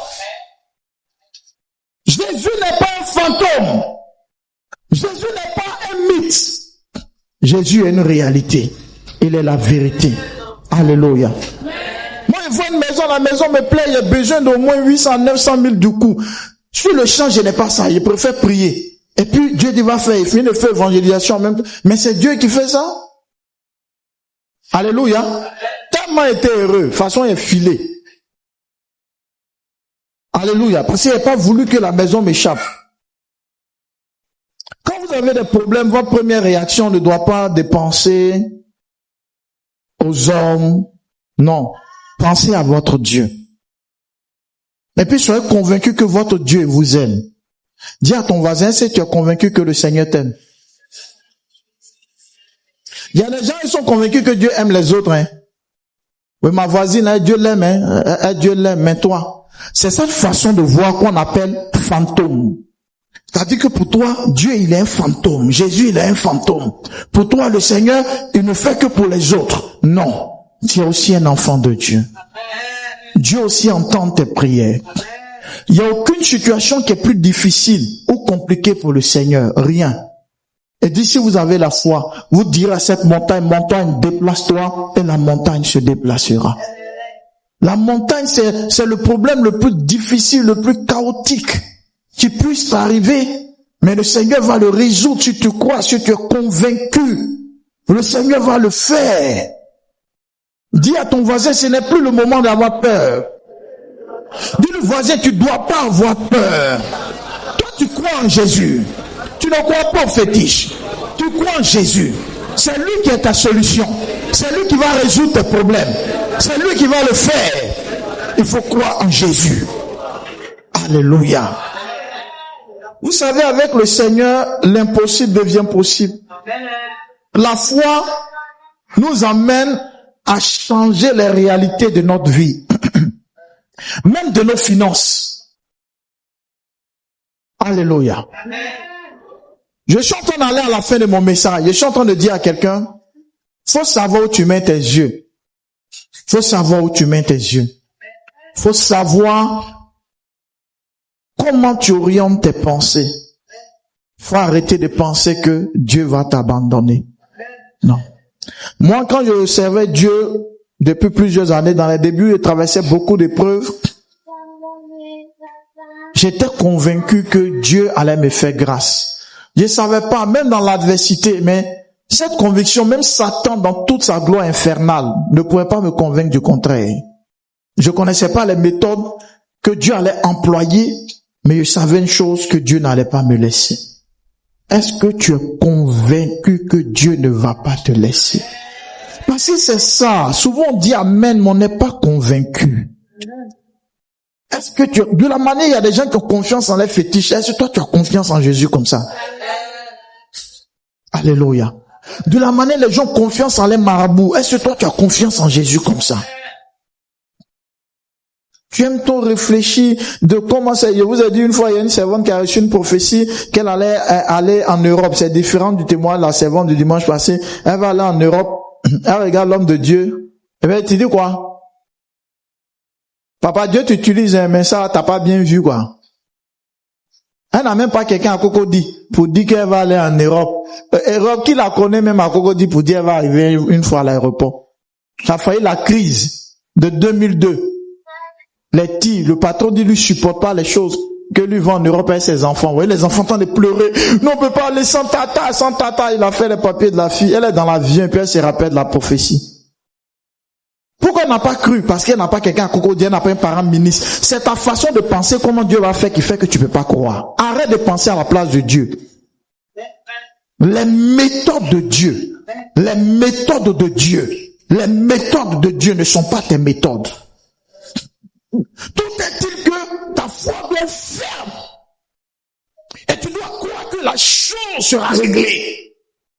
Vous êtes un parent ministre. C'est ta façon de penser comment Dieu va faire qui fait que tu ne peux pas croire. Arrête de penser à la place de Dieu. Les méthodes de Dieu, les méthodes de Dieu, les méthodes de Dieu ne sont pas tes méthodes. Tout est-il que ta foi doit être ferme. Et tu dois croire que la chose sera réglée.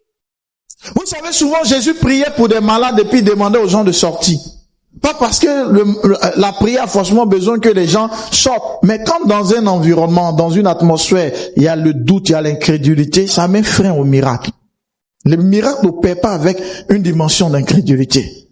Mais ça opère avec une dimension de foi. Une dimension de confiance absolue en Dieu.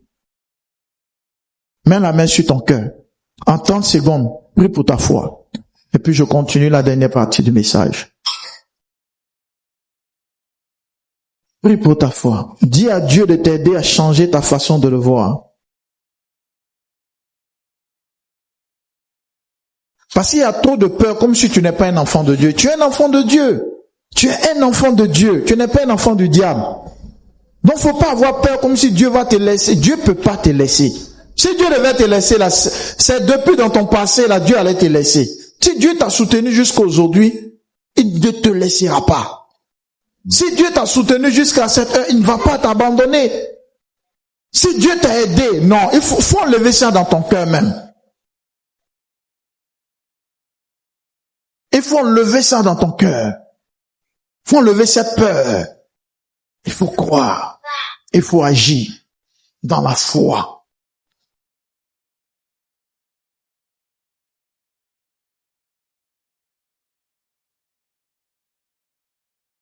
Oui. Demande pardon à Dieu si tu voyais Dieu comme quelqu'un qui n'agit pas vite. Parce que c'est ta façon de le voir là. C'est comme ça aussi il agit. Parce que tu vois Dieu en quelqu'un qui est lent. Lui aussi il va agir en lent parce que toi tu es convaincu qu'il est lent. Toute chose te sera faite selon ta foi. Parle à Dieu s'il te plaît.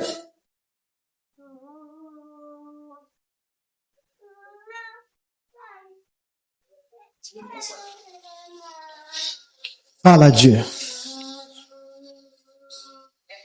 Dis à Dieu, Seigneur, ce que je vis actuellement n'est rien devant toi. Faut le dire ça. Faut dire à Dieu, Seigneur, ce que je vis n'est rien.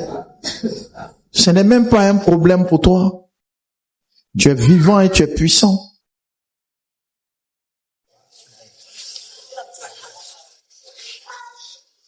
Faut pas avoir peur. Faut pas le diable là, lui veut même pas que tu crois. Lui, tout ce qu'il veut mettre dans ton cœur, c'est la peur. Or, la peur aussi va même pas résoudre ton problème. Donc, faut pas écouter Satan. Faut pas écouter l'ennemi. Non. Faut écouter ton Dieu. Faut écouter Jésus. Il te reste 10 secondes. Faut prier pour ta foi. C'est les païens qui doivent vivre dans la peur. Parce que c'est un païen, c'est normal, il n'a pas Dieu à lui. Toi particulièrement, tu ne dois pas manquer de foi. Parce que tu es comme David, là où Dieu t'a enlevé dans ta famille, les combats que tu as vécu, ce que tu as traversé là. Même si dans la famille les gens ont peur, toi seulement tu ne dois pas avoir peur. Parce que toi dans votre famille là, tu sais d'où tu viens. Et puis ce que Dieu a fait pour toi, toi tu n'as même pas le droit d'avoir peur. Toi tu n'as pas le droit de douter. Toi tu n'as pas le droit d'hésiter. Tu n'as pas ce droit là. Parce que tu sais d'où tu viens.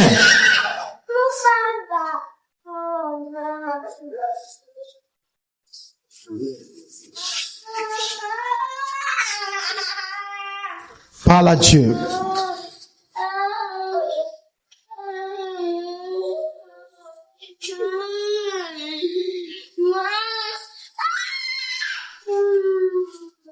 Ta soeur peut avoir peur. Ton frère peut avoir peur, mais pas toi. Toi, tu sais ce que tu as vécu avec Dieu. Tu sais les expériences que tu as eues avec Dieu.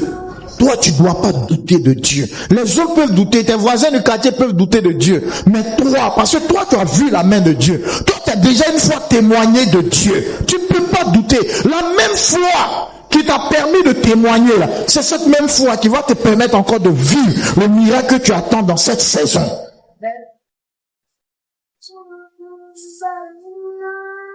Amen. On va prendre un dernier verset. Je veux que quelqu'un me lise ce verset-là. Marc 9, verset 23. Marc 9, le verset 23. Marc 9, le verset 23. Marc 9, le verset 23. Je veux quelqu'un qui va lire ce verset.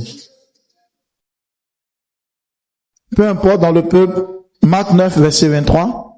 Marc 9. Oui, Marc 9, le verset 23. Lève-toi. Oui. Le verset 23. Oui.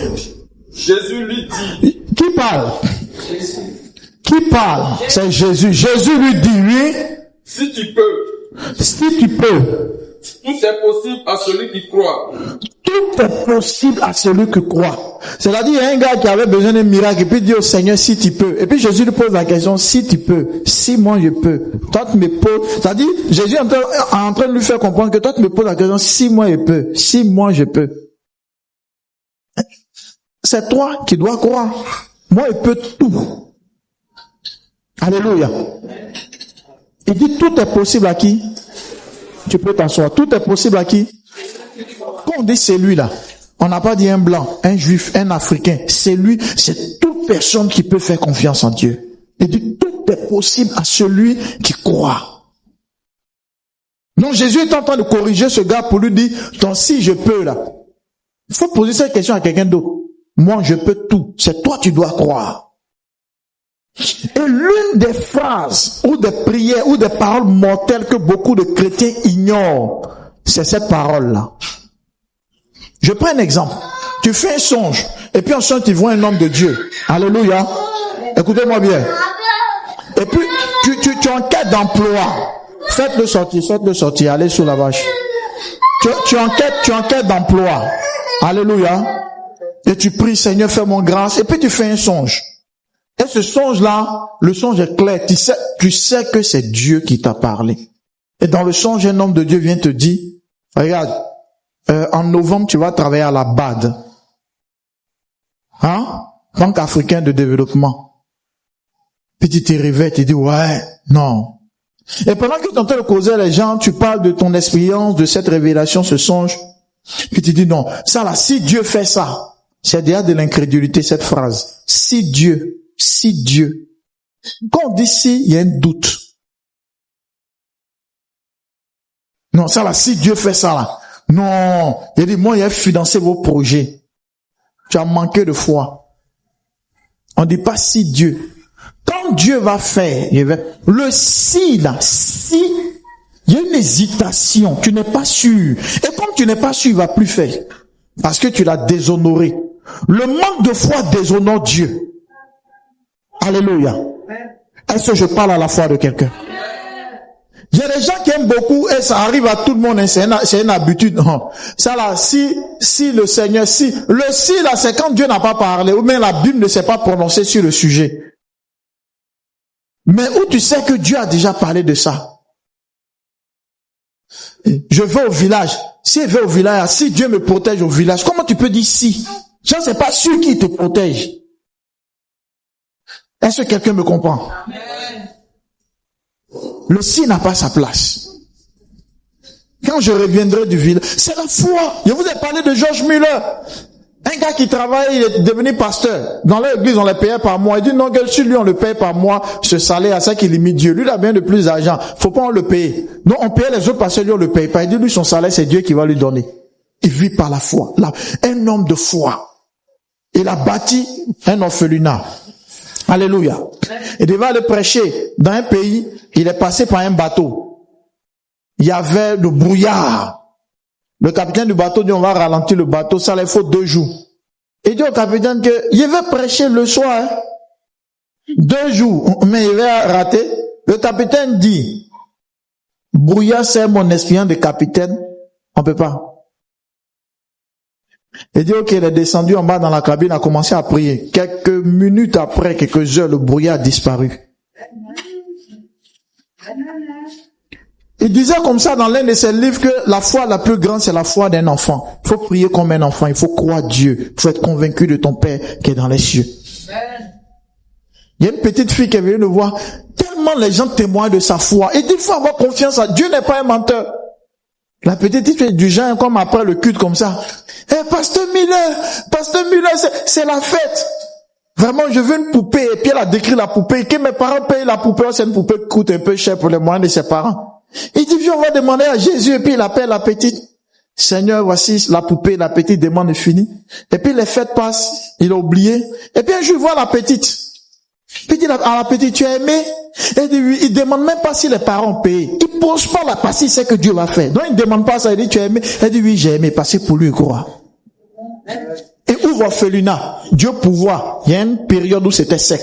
Dis c'était sec. Dis c'était sec. Il n'y a pas à manger. Il est 11 heures. Réfectoire, il n'y a pas à manger. C'est les orphelins. 20 midi moins où c'est l'heure où ils ont l'habitude de manger. Et Dieu a dressé la table. Donc ceux qui travaillent dans l'orphelinat disent, le pasteur a quel problème? Mettez, les enfants, asseyez-vous.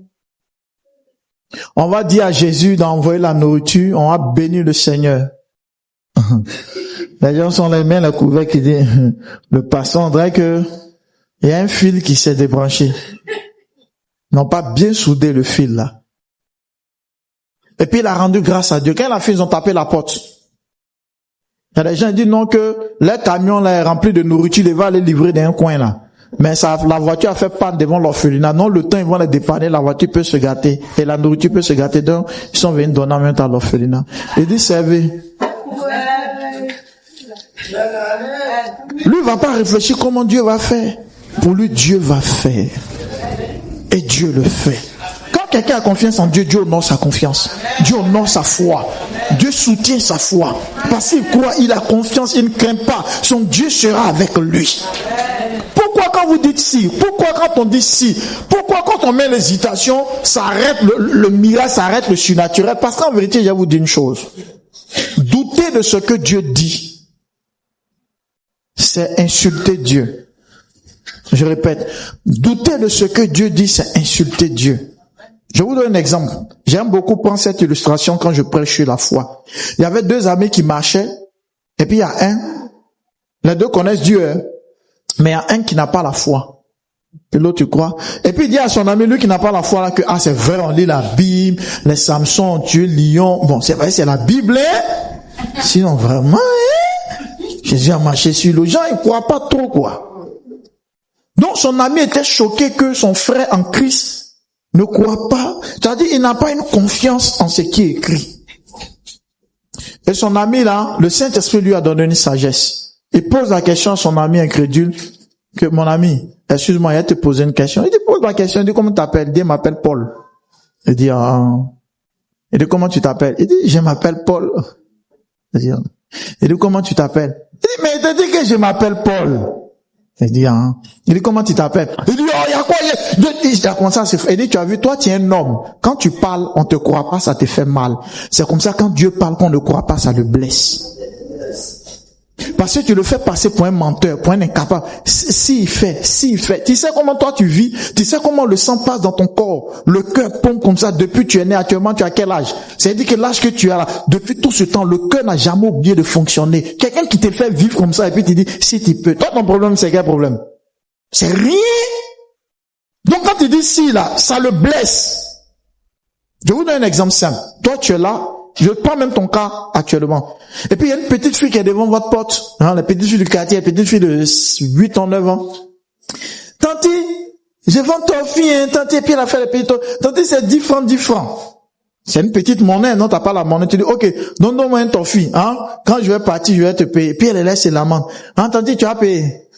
Tanti, tu as donné mon argent. Tanti, qu'est-ce qui va t'animer?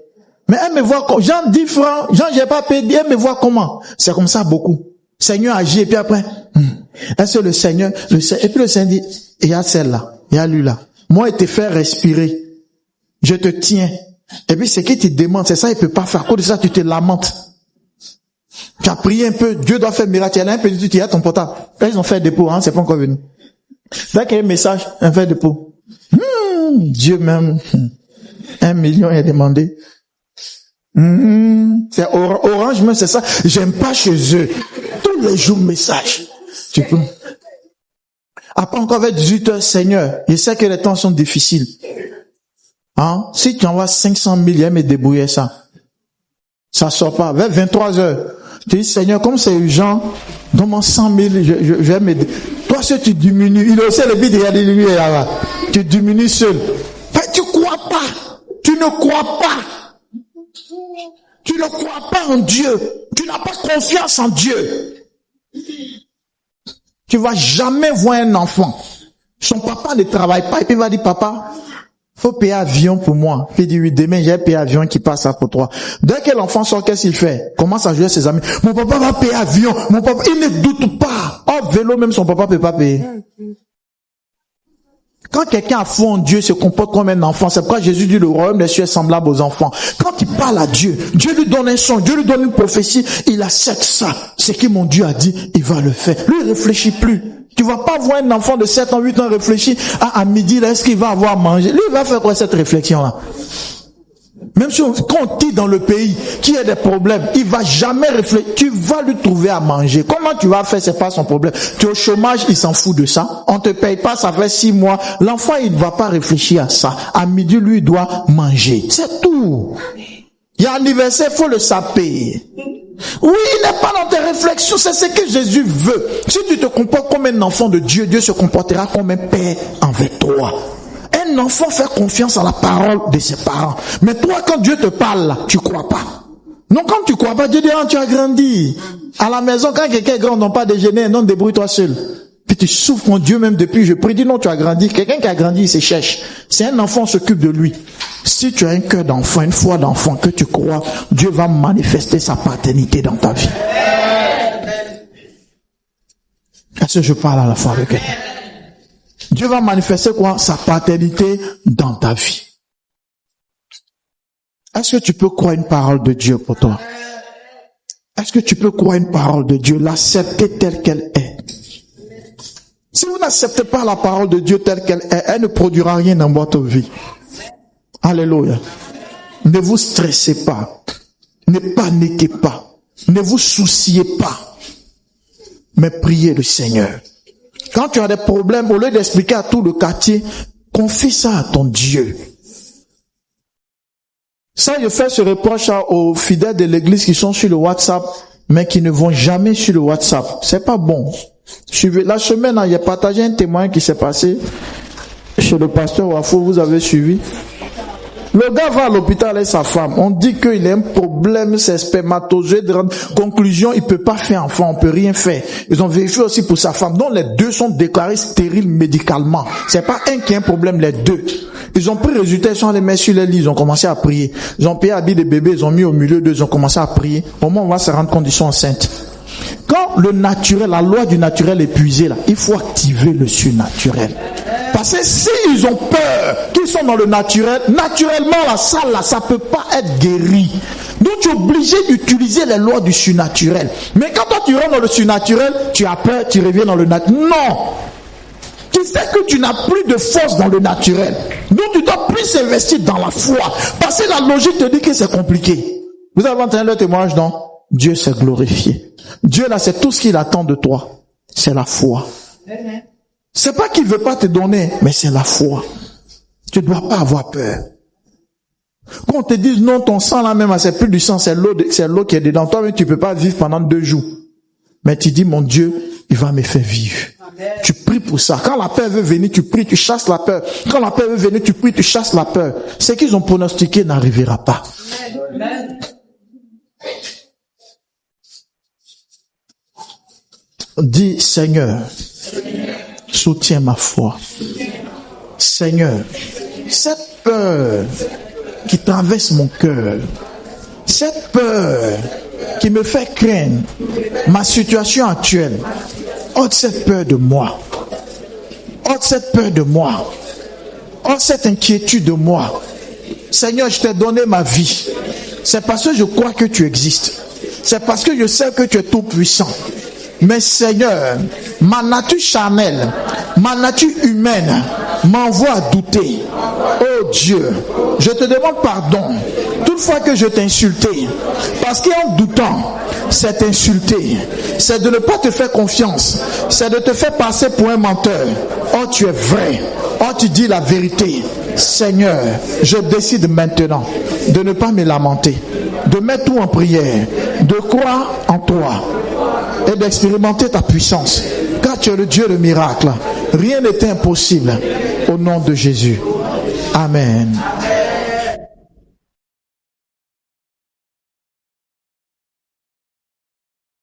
Le témoin que vous connaissez bientôt, il y a mon livre qui va sortir, encore un autre livre qui va sortir sur la puissance de la dîme. J'ai mis dans ce livre-là, à la fin du chapitre, vous aurez l'occasion quand ça va sortir, j'ai mis le témoignage de Miss Beji que j'ai réécouté. Vous savez, souvent on peut écouter quelque chose, mais il faut réécouter, c'est fort, c'est trop fort. Une jeune fille en 2023, non? En 2023, elle avait 25 ans. 25 ans. Jeune fille qui se cherche. Elle fait son coin de parfum. Elle a 3 500 000 sur son compte personnellement. À 25 ans, à Biguin, si tu as 3 millions, Dieu est toi, hein? Alléluia. Amen. Dieu est toi, hein? Les jeunes filles de maintenant, 25 ans, pas avoir 3 millions? Non. Tu vois si son web même est droit. T'as pas l'argent. Alléluia. 3 500 000. En plein culte, elle a la conviction. Le rythme dans lequel son activité, ses parfums fonctionnent là, elle n'aime pas le rythme. Elle casse son compte de 3 500 000. Elle vient faire offrande à l'église. Elle n'a plus là. C'est-à-dire, si on vient payer parfum même là, elle peut pas faire monnaie. Elle s'est vidée. Et puis elle compte sur Dieu. La même semaine, ils ont acheté marchandises depuis Canada. 3 millions, 5 millions. Oh, elle devait payer un terrain à Boaké, elle a annulé l'achat du terrain. En quelques mois, à l'heure, elle a 25 terrains. Des terrains à Cocody, des terrains partout. Le témoin est sur les réseaux sociaux.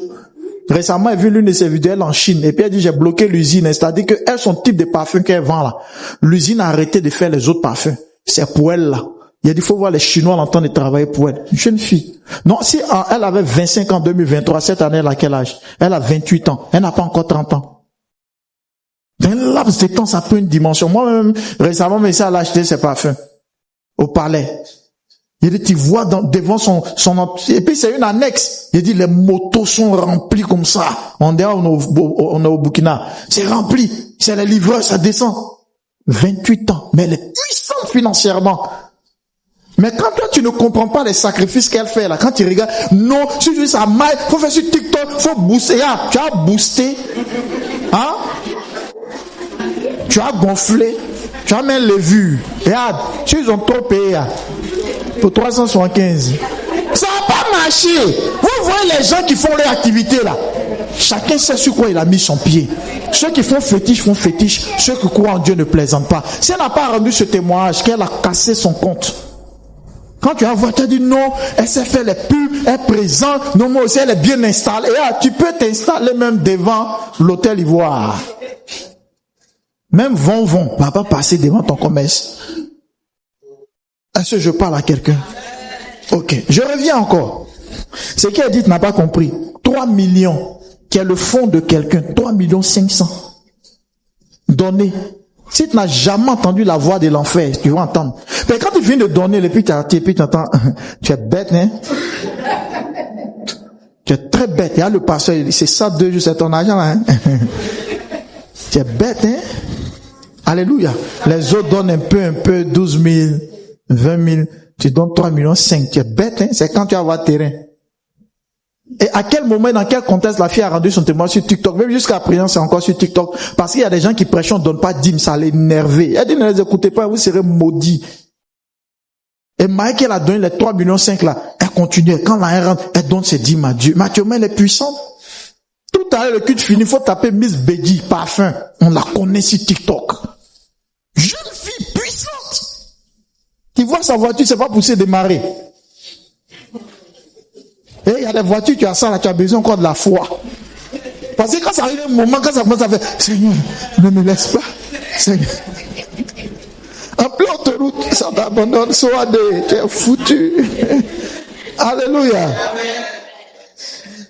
Non, tu n'as pas encore compris. Vous savez ce qu'on appelle casser un compte? Je sais pas. Toi, souvent, parce que tu as donné les 1000 francs qui sont sur toi, ton visage là. Mais pasteur dit maintenant, à cause des 1000 francs. Seigneur. Non, si toi tu donnes 3 millions, et dès que tu déposes là, ton corps tombe en même temps. Tu meurs. Et la plupart des gens qui donnent pas à l'église, c'est eux qui bavardent. Ah, encore, on fait offrande encore. Ah, hey, oh, et fini, mais il est tout pauvre. Tu as dit, mais son offrande est beaucoup. Comment j'ai pas encore fait 1 million à Dieu? Non, c'est pas parce que tu n'as pas encore donné 2 millions à Dieu. Quand tu donnes et puis tu mets la foi. C'est ça. La foi. Alléluia. Amen. Mais tu viens, tu donnes. 2 jours après, tu viens voir le pasteur. Papa, il a déposé tout mon salaire, mais il n'a pas encore payé ma maison. Tu dis ça, le pasteur, il n'a qu'à arrêter nous, quoi. Bien sûr, on peut te ramener la haine là. On va sortir le loyer dedans. Ce n'est pas la foi. Alléluia. Ce témoignage est connu de tous. C'est un acte de quoi? Un acte de foi. Donc, ce que je voulais que vous retenez, c'est pas les 3 500 000. Alléluia. Mais c'est la foi qui était derrière les 3 500 000. T'as un compte où tu n'as rien. Abidjan, ceux qui payent parfum comme ça, mais ça prend une tournure. Vérifiez sur TikTok, vous allez voir ses ventes. Vérifiez. Miss Beggy. Ces parfums, les gens payent ces parfums. J'ai dit récemment, regarde, elle s'est filmée, un gros camion, hein, c'est des parfums seulement. Quelques jours après, elle fait vidéo, elle dit tout est fini. Ah! Ils ont fini de payer. Mais toi, tu es chrétien, dîme, tu n'aimes pas donner. Tu vends à loco, tu souffres quand il n'y a pas de client. À loco, tu regardes, à loco, tu goûtes. Le père, il a béni. Où est l'eau là? Attendez, donnez-moi de l'eau, ouvre mon fils. Je vais imiter. C'est là. Quand tu vas te retrouver dedans, tu comprends que tu es un plaisantin.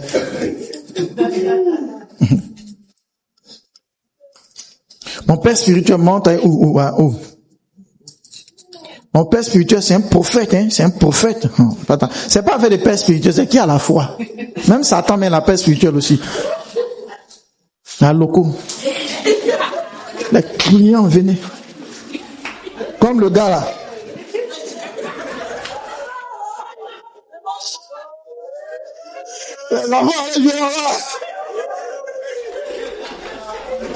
Les clients vont venir. Tu regardes la loco. La loco, tu goûtes tout ça pour finir là, tu es rassasié. Il n'y a pas l'argent. Papa, je vais te voir. Le diable attaque mon acquête. Tu as, toi, un acquête comme ça dans la loco, toi aussi. Vous n'honorez pas Dieu et puis vous voulez prospérer. Ça ne marche pas comme ça.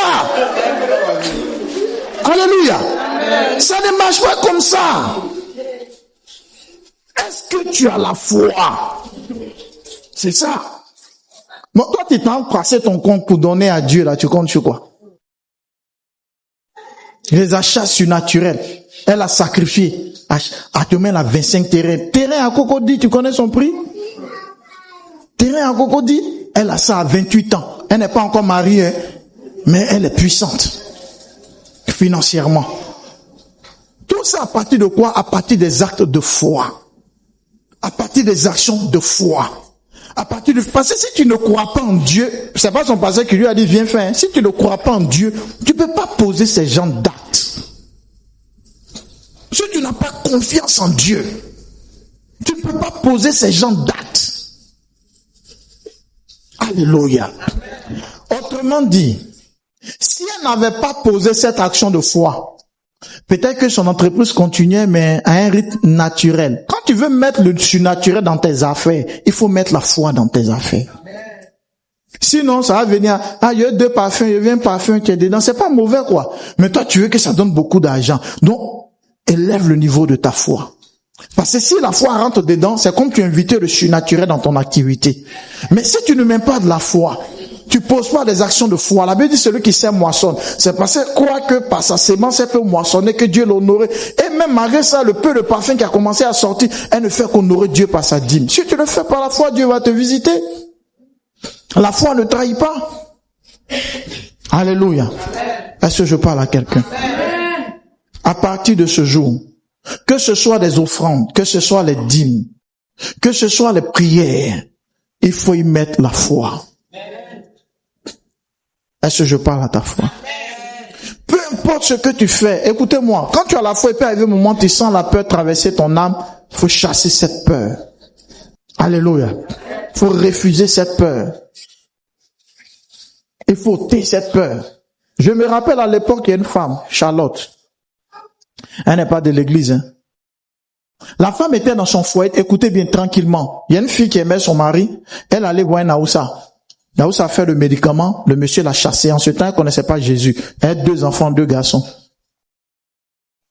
Moi, elle s'est dit, bon, ça va aller. Mais c'est bizarre, le monsieur la rappelle pas, tout. Et le monsieur, il a continué sa vie avec celle-là. Ils connaissent pas Jésus. Non, il y avait un Naoussa qui lui livrait des médicaments. Et les assiettes, elle achetait des assiettes à lui. Une fois, il a vu, la vieille mère, quand je vais, elle te voit pas, et puis elle lui a expliqué.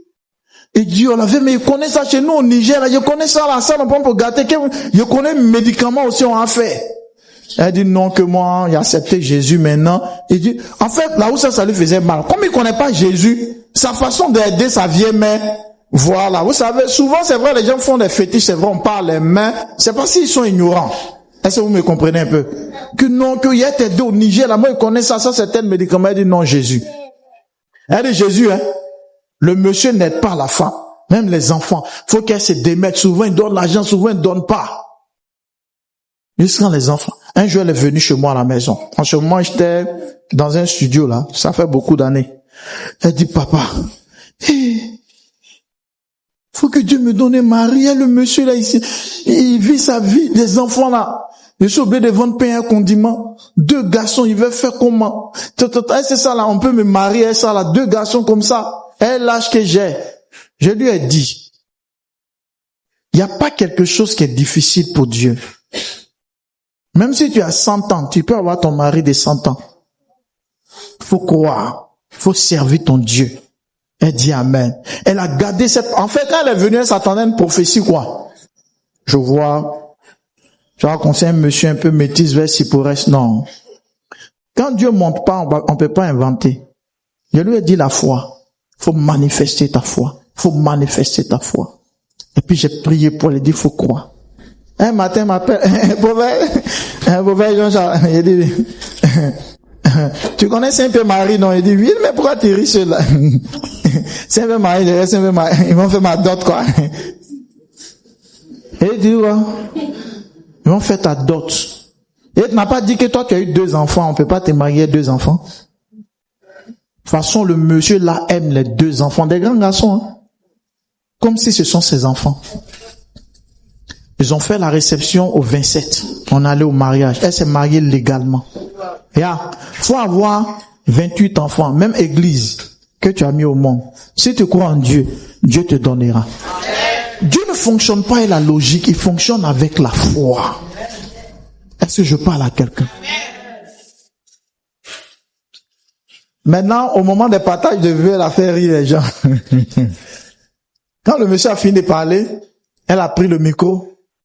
Elle est bêtée, elle a dit en bêté, puis elle a traduit, elle dit, Jean, où tu étais, quoi? Puis tu m'as mis dans le sujet de prière. Donc le monsieur a commencé à rire. Le miracle n'apparaît pas quand la foi ne se réveille pas. Le miracle peut être juste à côté de toi, mais parce que ta foi ne s'est pas encore réveillée. Elle s'est dit que parce qu'elle a 2 enfants, ça va être un obstacle pour elle. Mais Dieu a bravé ça. Mais au moment où elle s'est mariée dans la même église où on était à l'époque, dans la même église, il y avait des gens qui n'avaient pas d'enfants jolis, peut-être même plus qu'elle, mais qui n'étaient pas mariés. Le problème, c'est pas joli ou pas joli. Qui a la foi? Qui a la foi? C'est la foi qui va faire venir les choses. Il faut croire. Un autre verset. Il me reste 7 minutes, il est déjà 11 heures. Jean 12, verset 26. Jean 12, verset 26. Jean 12, verset 26. Que quelqu'un me lit ça. Jean 12, verset 26. Et ce verset, tenez-vous bien, c'est Jésus encore qui parle. Jean 12, le verset 26. Qui peut me lire Jean 12, verset 26? Alors rapidement. Jean 12, verset 26. Jean 12, verset 26, oui. Si quelqu'un me sert, Jésus dit, si quelqu'un n'a pas dit si un pasteur, en français on dit quelqu'un, n'importe quelle personne. Si quelqu'un me sert, qu'il me suive. qu'il me suive. Et là où je suis, Non, tu es sûr? Oui. Attends, je vérifie. J'ai dit quoi? Jean 12, verset 26. Attends, je vérifie. Ok. Oui, alors reprends. Si quelqu'un me sert, Si quelqu'un me sert, qu'il me suive. qu'il me suive. Et là où je suis, Là où je suis, là aussi sera mon serviteur. là aussi sera mon serviteur. Si quelqu'un me sert, Si quelqu'un me sert, oui, le Père l'honorera. qui va l'honorer? Le Père. Si quelqu'un me fait quoi? Il sert. Si quelqu'un me fait quoi? Me sert. Jésus, ses paroles sont vie et esprit. Tu peux t'asseoir, le diable. Il faut croire. Il y a un pasteur, Dieu lui a dit commence l'œuvre. Il sait Dieu, l'évangélise. L'église va pas devant, ça va pas derrière. Il fait tout, il sait son Dieu sincèrement. Et quand c'est comment tu essaies de chercher, il n'y a pas sorcier ici, sorcier là-bas, non. Il fait, c'est compliqué. Tellement la galère le fouettait, lui et sa femme. Excusez-moi, sa femme n'avait plus de caleçon. C'est lui qui donnait son caleçon à sa femme. Tu vois cette dimension de galère là. La dimension de galère où les pas dentifrice sont opérés. Ceux qui rient fort, ils savent de quoi il s'agit.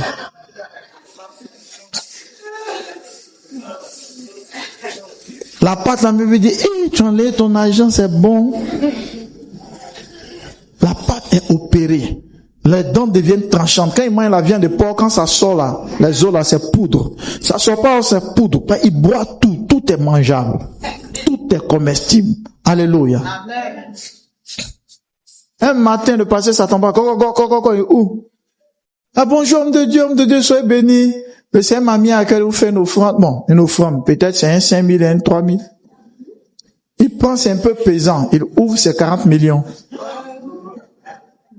En fait, Dieu est en train de lui dire que même dans ce que tu fais, puis tu penses, moi, tu regardes, je te suis. Quelqu'un qui m'essaie, je l'honore. Maintenant, il doit bénir maintenant. En quelqu'un te fait, il faut que tu pries. Est-ce qu'il peut prier? Il n'a même pas pu prier, il pleure. Il a besoin. Mais cette bénédiction, cette femme-là, même si elle vient exploser, qu'elle est de ne peut pas mourir. Priez ça là. Non, tu es trop protégé même. On prie pour toi et puis on pleure. 40 millions. Le début d'élévation de son ministère. Pourquoi? Parce que même quand les choses n'allaient pas, il est resté en train de servir le Seigneur. Il est resté fidèle à son Dieu. Il a toujours cru en la capacité de Dieu. Faut pas passer depuis tu pries, le mariage n'est pas encore venu, tu t'en vis vers homme marié. Faut pas faire ça. Depuis tu pries, Dieu t'a pas encore donné la haine, tu es malhonnête, tu voles les gens, et puis tu viens rendre témoignage. Faut pas faire ça. Parce que c'est le signe que tu n'es pas convaincu que Dieu peut résoudre le problème. Alléluia. Amen. Ce matin, avant que tu rentres à la maison, n'oublie pas une chose. Le Seigneur est favorable à ce que tu demandes. La seule chose qu'il te demande, faut pas douter. La seule chose qu'il te demande, faut pas douter. Alléluia. Il faut croire. La façon dont Dieu fait un miracle pour tel, il ne fait pas de la même manière, mais tout est-il que c'est le même résultat. Est-ce que vous me comprenez un peu? Le témoin qu'on écoutait et puis ils ont donné les résultats, ils ont mis habit au milieu du lit. Tout le monde n'est pas obligé de faire ça. Mais tout est-il que, peu importe ce que tu fais, il faut que Dieu voie la foi derrière ce que tu fais. Si tu veux faire du copier-coller, Dieu peut opérer, ça dépend de ta foi. Si tu veux agir autrement, Dieu peut le faire, ça dépend de ta foi. Tu ne dois pas douter, mais tu dois croire.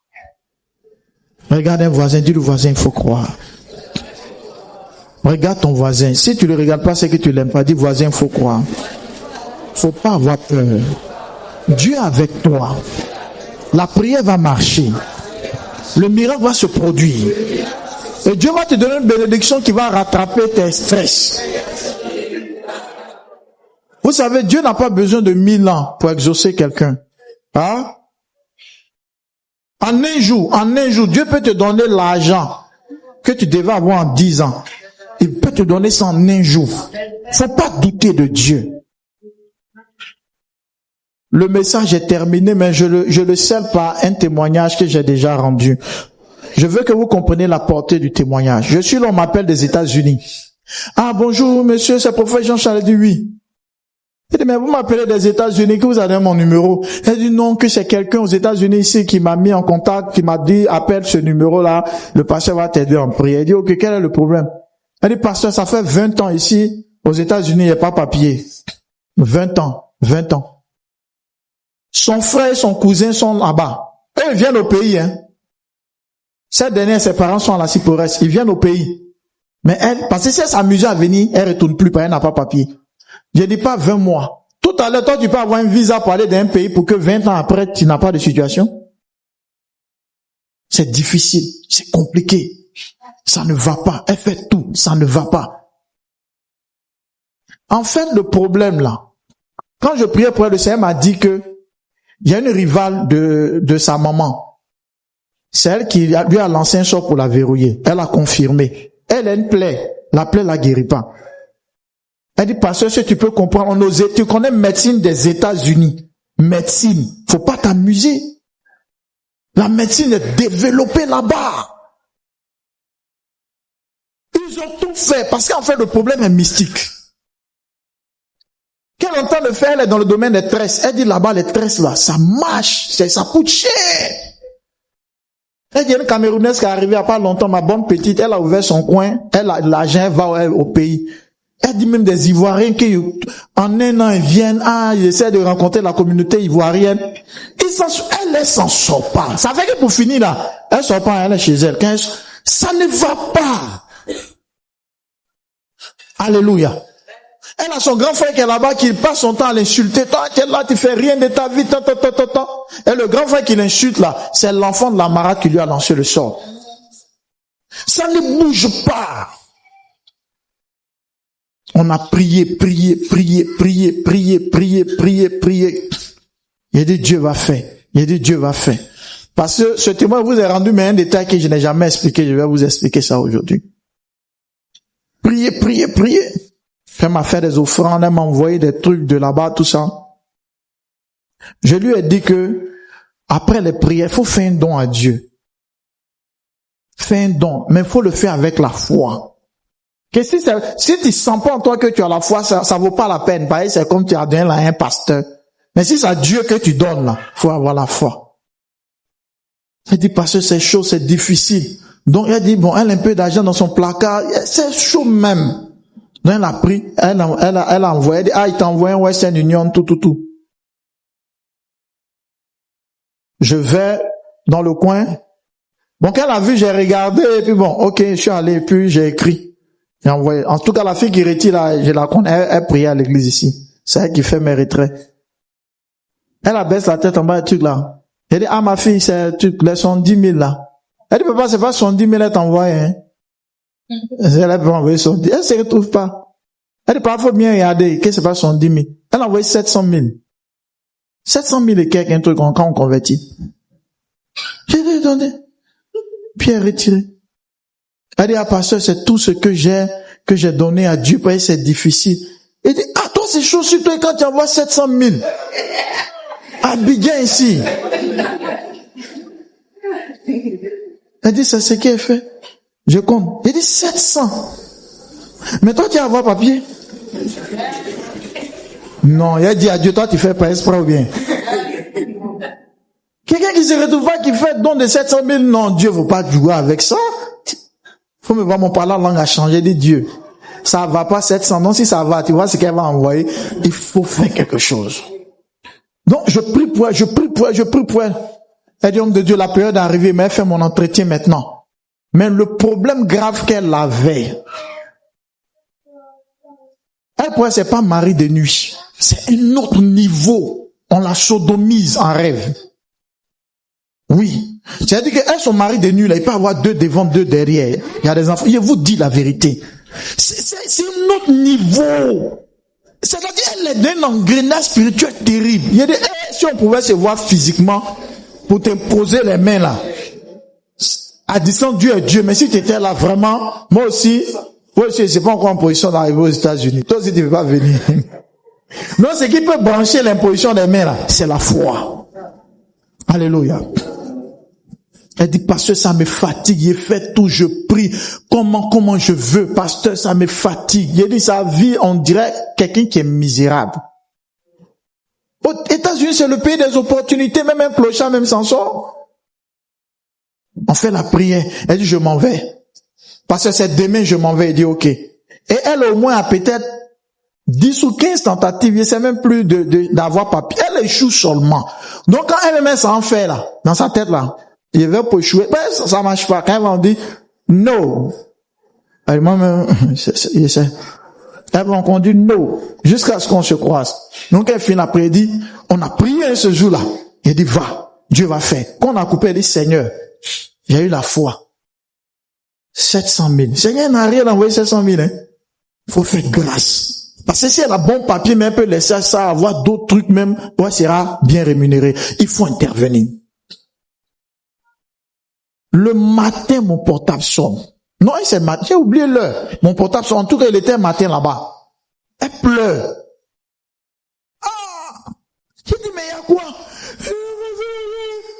J'ai dit, il y a quoi? Il y a quoi? On t'a dit quoi? Tu es parti là-bas. Elle dit, non, c'est pas encore parti. Mais t'es pas encore parti, tu pleures. Elle dit, non, la nuit. C'est-à-dire la nuit là. Elle dit, les esprits là sont venus encore. C'est qu'ils lui ont montré là. Pour nous même un petit. Je vous dis la vérité.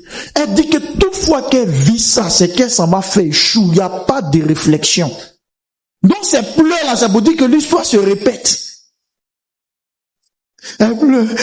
Il y a des fois partir, on a prié, il dit, mais ils ont fait. Il y a des fois laisser, ils ont fait. Même s'ils ont fait là, on annule ça. En fait, les pleurs ont commencé à l'emmener à ne plus croire même qu'à la paix. Elle se disait que si Dieu voulait faire, et toutes les prières que le pasteur a fait, normalement les esprits ne devaient pas venir à la veille. Mais ils sont venus. Ça veut dire que les prières là sont nulles, ça n'arrête. Il dit, laisse ça. Le diable là, c'est un menteur. Faut pas accepter. Il a prié, dit, ensuite, va. Elle rentre. Elle est devant la femme. Chrétien, pour avoir papier américain. Elle tremble. Non. Il faut vivre. Il y a des gens qui souffrent, hein. Il ne suffit pas d'être d'un autre pays. Les gens, elle tremble. La femme dit, il y a quoi, Jean, en anglais, Jean, tu es malade. Elle dit non. Pourquoi elle tremble? Parce que sa vie, c'est un échec tous les jours. Donc la peur. La femme pose la question. Tu vas avoir papier américain, on va te demander en quelle année l'Amérique était indépendante, qui était le premier président, poser certaines questions, elle répond. Et quand la femme la regarde, elle dit, yeah. Wonderful, wonderful. Congratulations. Un signe tampon, tu as papier américain. Je vais poser la question à ceux qui sont anciens. Est-ce que vous n'avez pas vu ce témoin qui est mis sur l'écran ici? Elle est dans les rues de New York. Il peut plus. Il regarde le ciel, dit, c'est 700. Pas t'amuser. Alléluia. Elle, c'est maintenant, là, elle peut venir à Abidjan. Et puis retourner. Vous la voir en train de pleurer dans les rues. Elle danse. Maintenant, la question, moi, je vous pose là. Pendant 20 ans, on couche chez elle. Rapport, c'est de 20 ans, c'est pas un jeu. 20 ans, on couche chez elle. On prie et puis à la veille, on couche encore chez elle. Maintenant, je lui ai dit, c'est rien. On a prié, va. Pourquoi Dieu a fait? En fait, l'histoire voulait se répéter, mais la foi a arrêté l'histoire de se répéter. Si vous n'avez, il a dit, même si les choses se répètent, même si tu allais refaire encore analyse, et puis l'analyse confirme que la maladie est dans ton corps, tu dis, il fait rien avec ça. C'est ta foi qui impose Dieu. Faut pas subir la vie. Faut pas subir l'adversité. Faut dire, ça ne me concerne plus. Si je lui avais dit, si c'est comme ça, bon, c'est qu'il faut laisser l'année prochaine, tu as répondu. C'est-à-dire, on acceptait ce que les démons nous ont imposé. Le diable ne doit plus t'imposer ça. Le mari de nuit, la femme de nuit ne doit plus t'imposer son rythme.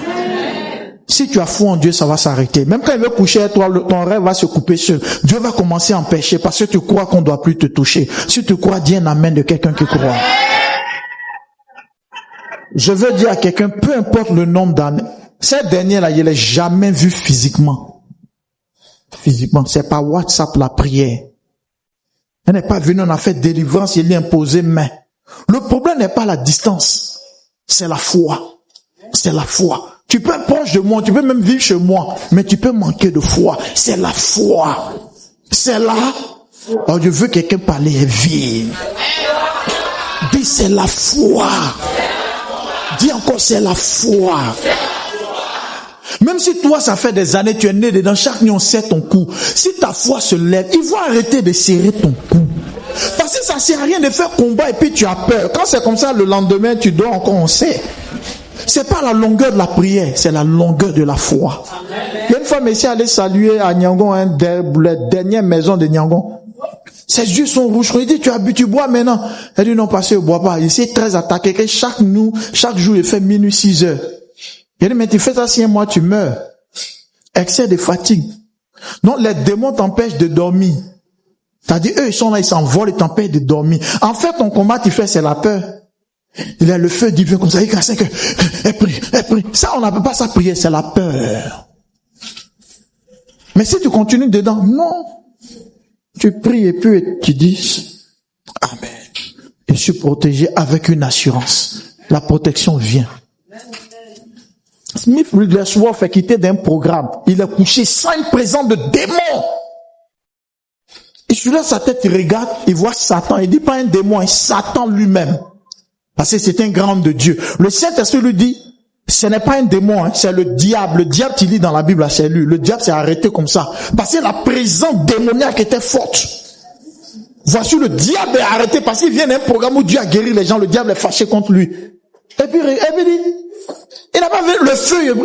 Il dit, Satan, c'est toi. Oh, il s'est couché. Jean, toi, tu n'es rien. Le diable n'a pas osé s'approcher de lui. Satan, c'est toi. Jean, il ne croit pas en toi. Le Dieu est avec lui. Dieu le protège. Si c'était une sœur en Christ. Ça, c'est 2 mois d'intercession. Pendant qu'elle intercède, elle lance mon numéro 07. Papa, il est là, papa. Il est là. Vous devez vous dire à la mère de se lever, les enfants, quand se lever, tu vas mourir à Miguel ici. Que Dieu bénisse, c'est le message d'aujourd'hui. Acclame Jésus, acclame Jésus, acclame Jésus.